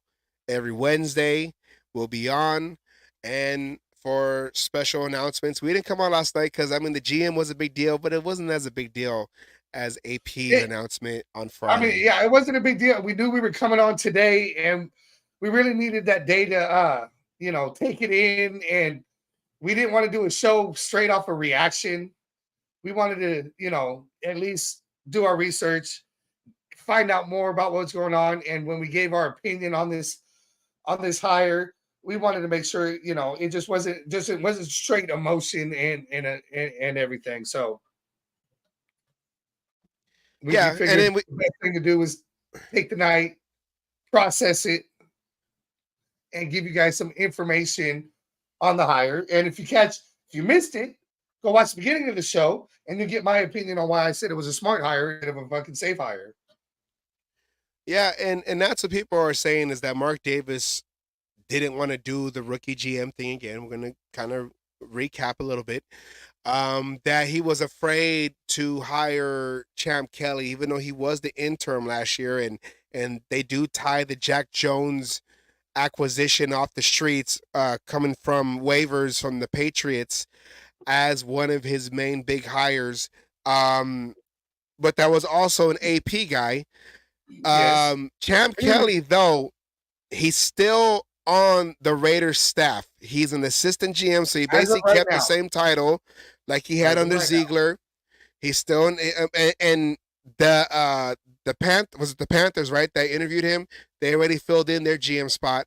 So unless any other teams get rid of their GMs, he most likely will stay at least one more year. Well, that's assuming Tom wants to keep him. Well, they said that all the scouts that Champ Kelly helped build the scouting, the scouting department. That he's gonna have to use Champ Kelly scouts because they're already out there scouting, and with the draft in a couple months, and Tom Telesco, I always want to say the ESPN guy, Tom Telesco. He's all like, yeah, it's a few months away. I got a lot of work to do, but hey, we'll be ready. We have a lot of time because he's done it. He's done it before, you know. And I thought Mayock was gonna do pretty well because he would do the draft shows. His job didn't do that bad. I like Mayock. I don't think he did that bad. I like Mayock brooding. Yeah. But see the thing with Tom Telesco, and we said it earlier, is that he's really good in the first two rounds. That's the first two rounds that, you know, they changed the whole format where before it was you had the first 4 rounds on Saturday and then the next 3 rounds on Sunday. Now it's Thursday night. Then they changed it to the first 2 rounds. Yeah. So You know, no. It's Thursday is the first round. Then no, not Friday now, is but before that, you had the first 2 rounds on the first day. yeah. And then I think it was like 3 rounds the next day. They did 3. Yeah, they did 3 days, and then now it's 4 days. First round Thursday, second round second and Friday. third round. Second and third round on Friday. And then I think Saturday is the rest. Yeah. Yeah. So Raiders haven't done well. We always had stretch. We always like took a chance on guys who were not even on anyone's radar. Guys who were hurt that were on the radar the year before, but got hurt and fell. But we could, like a DJ Hayden, rest in peace. Alex Leatherwood, a couple years back, we all remember him. I don't even think he's still in the league anymore. His last Jonathan Abram. No, he wasn't first round. Yes, he was. He was with wasn't he with Jacobs? Josh Jacobs. Yeah. He was actually picked before Jacobs, if I remember correctly. Josh Jacobs. Well, no, yeah. They were close. They were close. They were close, yeah. Yeah. I mean, Jacobs, he lasted 5 years as a number 1 pick. Khalil Mack, until he got traded to the Bears.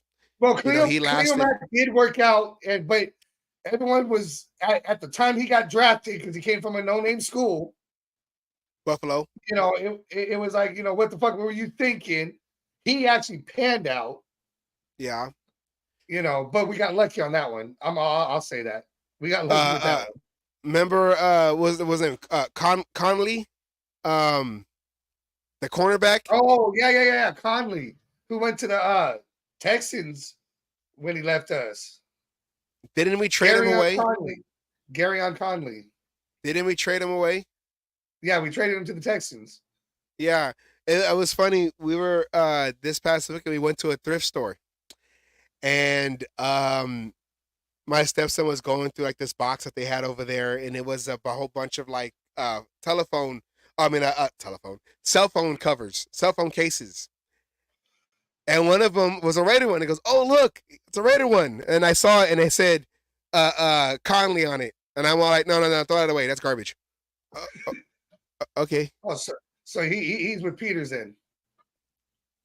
Well, Peters, I mean, he had a decent career, but he went to the Raiders, thought he just, I got my jersey. My dad can finally wear my name, wear my jersey, and ole. So nothing but garbage, yeah. Nothing but garbage. And I climb in the garbage can, because comparatively speaking, you are nothing but garbage. Dedicated to Peters. To Peters. Sorry. I had to. I think Peters now works for FedEx Express. I'm gonna ask my auntie. She works out there in Las Vegas. I'm gonna ask her. Does Marcus Peters, is he now moving boxes around? Yeah, he needs a job. He needs a job. So get flight discounts, I guess. He can go watch the Raiders on away games. I guess. I don't know. Well, his dad's still wearing another jersey. He's all, I ain't wearing your. You didn't even. Did you really play for the Raiders? Yeah, nah. Did you really play? You embarrassed me, son. You embarrassed me. And I know I'm over here saying that I played my 4 years of high school football, and I retired. On high school football, coached 2 years. You retired on top, right? You retired at your peak. Yeah, at the peak of my career, yeah, I did. Yeah, I was a starting left tackle on offense, and yeah, I would say that. I was also named homecoming king that same year, so that's kind of like an award, like an MVP. So I'm gonna go with that. Yeah, and I retired. That's what I did.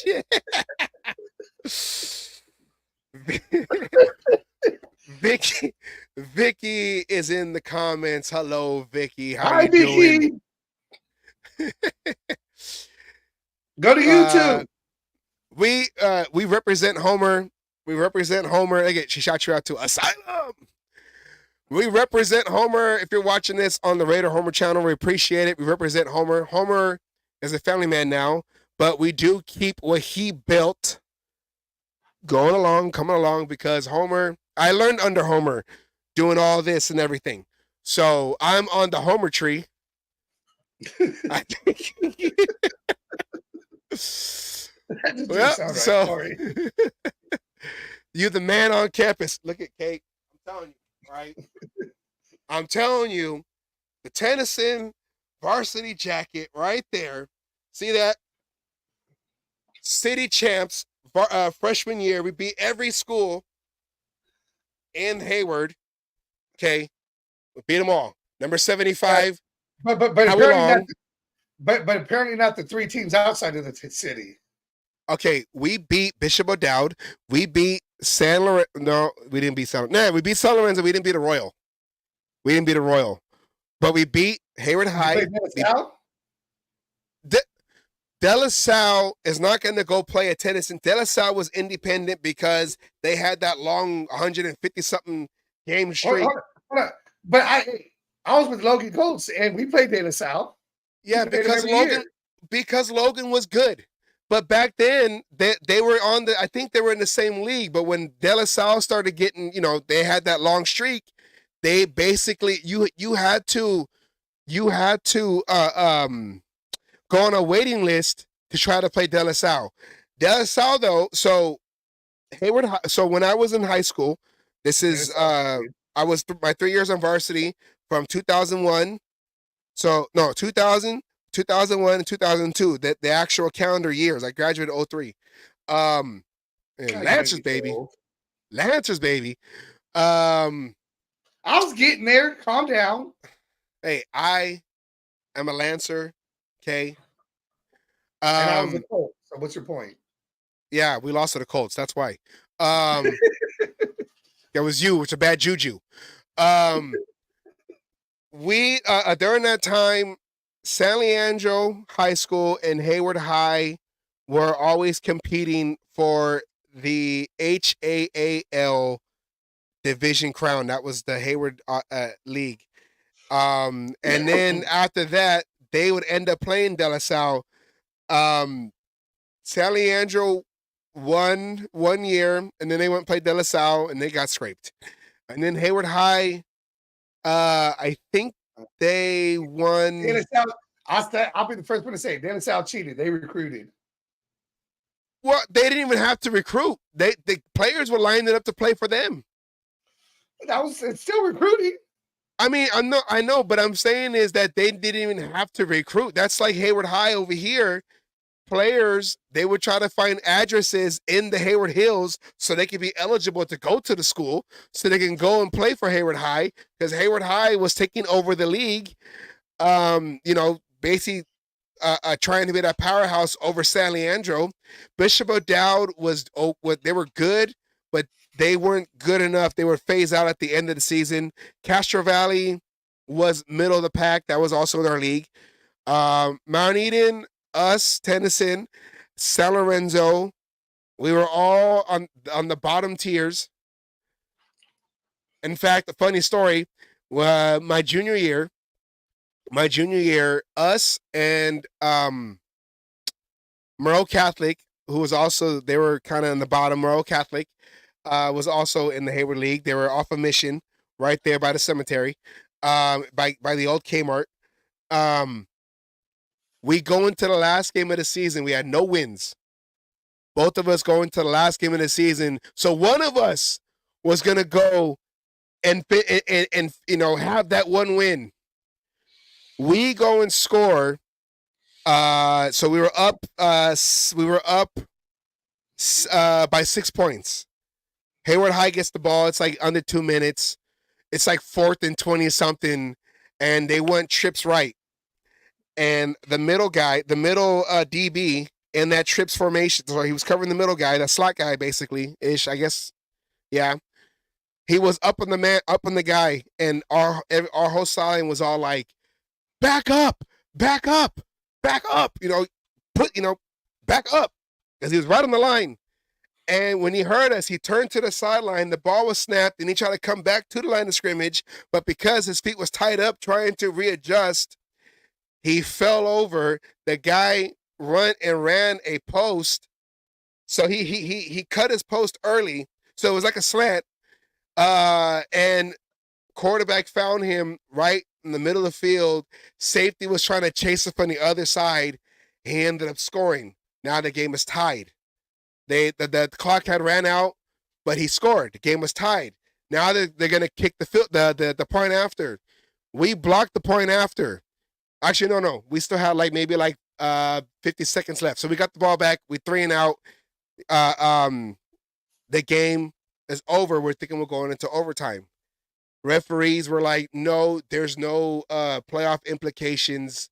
The game's over. So 2 teams go into the last game of the season with no wins, end this season in a tie. With no wins in a tie. How does that happen? Only the Tennyson. Sunset High School, that's where we played our home games. Sunset is now a continuation school, but we play. Sunset has a lot of my high school memories, playing high school football. So, yeah, that's how my 2001 season went, my junior year. 2 teams, like I said, us and Monroe Catholic, go to the final game of the season, and with no wins, and we end up losing. We end up finishing it in a tie. So, who technically wins that game? They scored last, but we blocked the PAT. It's a tie. We had the. I know, but I mean. Oh, there's no more victories in football. You play to win the game. I'm surprised Herm Edwards is not on the consulting team with with. Maybe we're calling it first. Maybe he will be. What? Hold on. Maybe he will be. Wait. Hey. Look at all these rumors surrounding me every day. All right, we're gonna put this rumor out there that Herm Edwards is going to be summoned to go on to the consulting coaching staff of AP. We're gonna have Herm Edwards, Marvin Lewis, and Tom Coughlin, the 3 wise men. You played to win the game. You have him. Then you have Mr. I beat the Patriots twice. Huh? Are you comparing AP to Jesus now? The 3 wise men and AP's Jesus? I mean, he was summoned, from a higher being. The Raider way. Are we allowed to say the Raider way? From the mystique? Because from the mystique. I don't people who say there was no Raider way do not know Raiders fucking history. There was a Raiders way before there was fucking a Patriots way. Shout out to Huntwood. That's South Hayward right there. If you know, you know. Huntwood too. Hey, I know you was over there. You were right by Tennyson. He also says he loves Herm Edwards. He's gonna have. I was diagonal across the street, but I'm in the corner, and you just 30 seconds and you're at Tennyson. Yeah, you were right there by Sinitis. Hey, Yes, Rick, do you know Sinitis? Tell me you know Sinitis. I do. I know Rick has to know Sinitis. Sinitis has been around since the 70s. Herm Edwards is gonna come with his Argyle socks because that's what he's famous for. Is his we play to win the game, and I have expensive socks. Yeah, I played. And then you're gonna have Mr. I had Eli Manning and I beat the Patriots twice in the Super Bowl. Tom Coughlin, and then you're gonna have Marvin Lewis twice. Marvin Lewis, who was the architect behind the 2000 Ravens defense that destroyed the Giants. That was under not Tom Coughlin. That was, I can see his face too. That was they had Kerry Collins as the quarterback. I'm forgetting the head coach. I can see his face too. Huh? Not Parcells. No, after Parcells. I see his face. He guaranteed that same year, he guaranteed they were making to the playoffs, ended up in the Super Bowl, and they lost. I can't remember his name right now, and I can see his face. He used to coach for the Raiders as an assistant coach. I just can't remember his name. He said, Rick says, we lived off of Ventura, off Huntwood, walked to school on the tracks. Oh, he was on the back end. Hey, That's I lived on gangster. Whitman. Yeah, he was on the front of the school. He's talking about the back of the school where I know the what he's old talking where the old Victory Outreach Church was at over there. And you had Perselli's a little bit deep in there, Hell Block over there. He was from the hood. Victory's Outreach. Rick was from the hood. Okay. Shout out to Sonitis. Come on, Rick. Shout out to Sonitis. Hour and 55 right now. Oh yeah, we're calling it right now. Okay, the three wise men and AP is the Messiah, the mystique, the Messiah mystique, the mystique Messiah, bringing back the Raider way. Okay, he's gonna come in and he's gonna take over the West. He's the next up and coming John. Oh, okay, I had this right now. Okay, so they said AP is half Mexican and he's half black. That's what they said. Okay. That's what people are saying. Now, follow me, okay? Follow me, right?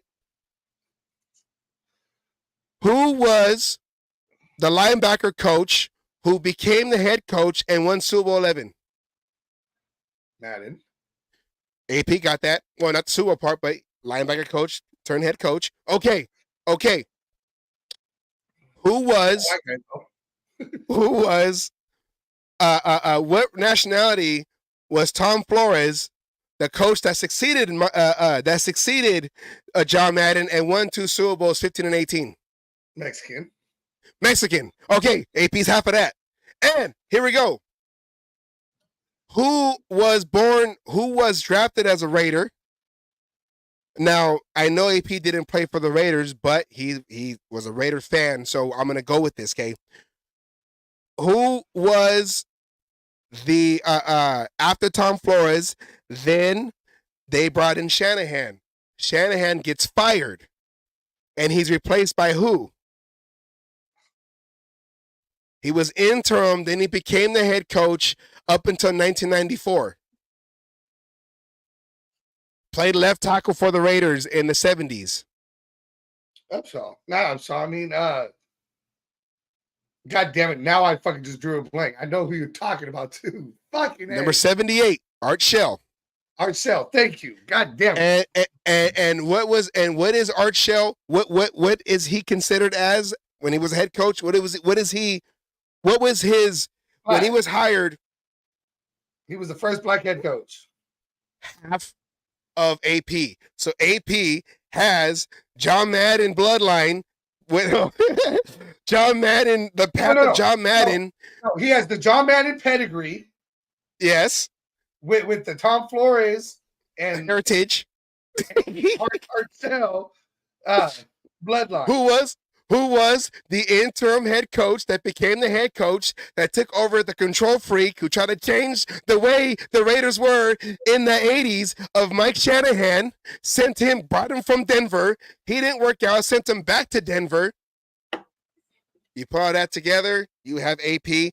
Thank you very much. I just went and put it all together.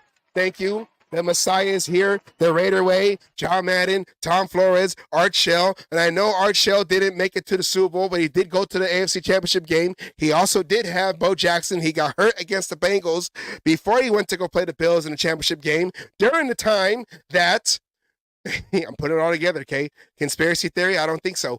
During the time when Tom Telesco was the general or was working with the Bills, so it all comes together for full circle. And Devon's back. It's a reach, but he'll take it. Hey, you know what? That's what we do. We take reaches. We take players that were thrown away from other teams. We bring them in here and they work out. This is what we do. Renegades, Raider way. This is how we're doing it. We got our new GM. We got our new head coach. Technically, he is now the new head coach. The interim was dropped off of his title. but he does have Raider head coach experience. I'm excited for this. Now we're just waiting for the OC. But what do you know? See, you see how I put that all together? See how I put that all together right there? See? Thank you very much. This is the cage match. Here we go. This is the cage match. Oh, no, wait. This is the cage match. And I am appointing AP as the Messiah, the Mystique Messiah. He will take us to the promised land. He will take us to the promised land. And you know he's going to beat? Oh my God. I'm here. I'm here. Oh, the Raiders are back. I am not here. I left. I don't want to be around them because Max Crosby is going to knock me down because... Stop touching me. Stop touching me. Stop touching me. And that is your... Oh, wait. What? Why did I do the rumor thing again? Anyways, that was your... The rumor was Herm Edwards. Herm Edwards. You play to win the game. He's going to be the next Wiseman to come and join the Raiders coaching staff. Asylum, any last words on our anything to add to this? I don't even want to try to fucking follow that. No. Hey, you know what? That'll make a good reel. We now have a reel to put out there. Watch our show, The Cage Match. Let's do it one last time over here. Our little shameless plug. Anybody, all you new guys who were in the chat line, if you're not, subscribe to the channel. Gerard Pope, he was in here. Subscribe. You know the Cage Match Show. You know where to go. Like, share, subscribe, hit that bell. Shout out to John Leon. Thank you for joining the show in the chat, in the comment section. Gerard Pope, these are new guys that came in. Thank you, Vicky. Hey, how you doing, Vicky? We appreciate you coming on. Rick from the islands. Oahu, right? But, he is a Lancer. He says, go Lancers. Devon Johnson, welcome back. We appreciate you coming on to the show. I know you came on late. Make sure you try to watch the show again. All the things that we said, how we feel about the new GM hire and how we feel about AP and them together. Tennyson had its ups and downs. We had more, well, maybe in your era, they think they were winning. In my era, I was 3 years on varsity. We had one win, but it was against Mount Eden. And as Rick knows, that is our main rivalry. And that's the only one that counts. That was my senior year. At one point, we were undefeated. We were 1-0. Okay? So, Aaron and then Rivera, we lost the rest of the games. Aaron Rivera was another new one. Aaron Rivera, thank you very much for joining our show. Make sure you go. Make sure, S.A. Big Dog. Make sure, he was watching it on YouTube. Jason Hunter, Demon King. Jason Dean, the Demon King. I just like saying that. And your sister, Elise, of course. She's always the first one to comment. Alicia is the YouTube. She makes sure that we are live on YouTube. And if not, she lets me know. She lets us know when YouTube tries to fucking ban us. Yes. So she's the YouTube.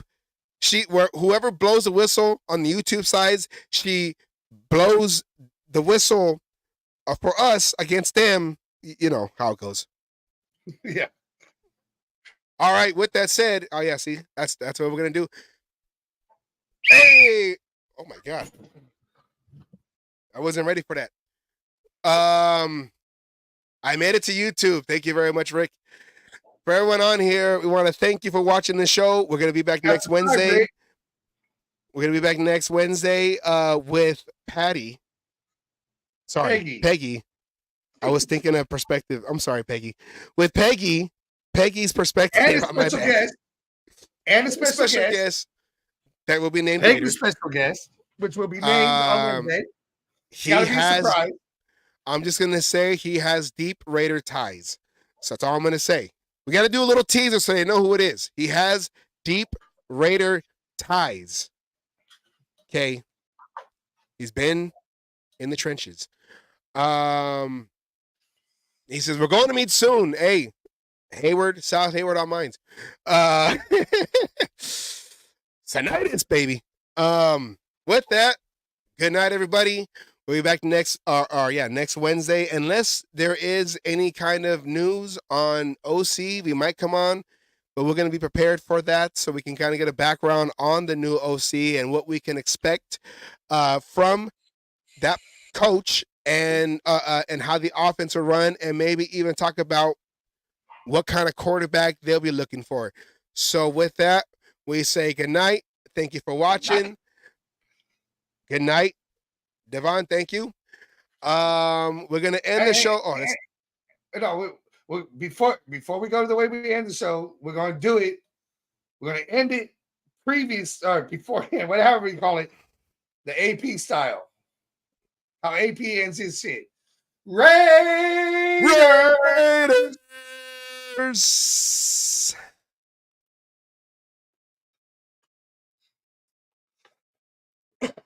All you other NFL teams, your tailgates are weak. Your teams are weak. We might be down right now, but it doesn't take away the history. And all you Raiders out there need to know your fucking history of who the fuck you playing for and where the fuck you're playing. Damn it. Oh, and by the way, I won my last cage fight. Again, I'm still undefeated. And you NFL motherfuckers out there that you think you want some, come on and get some anytime.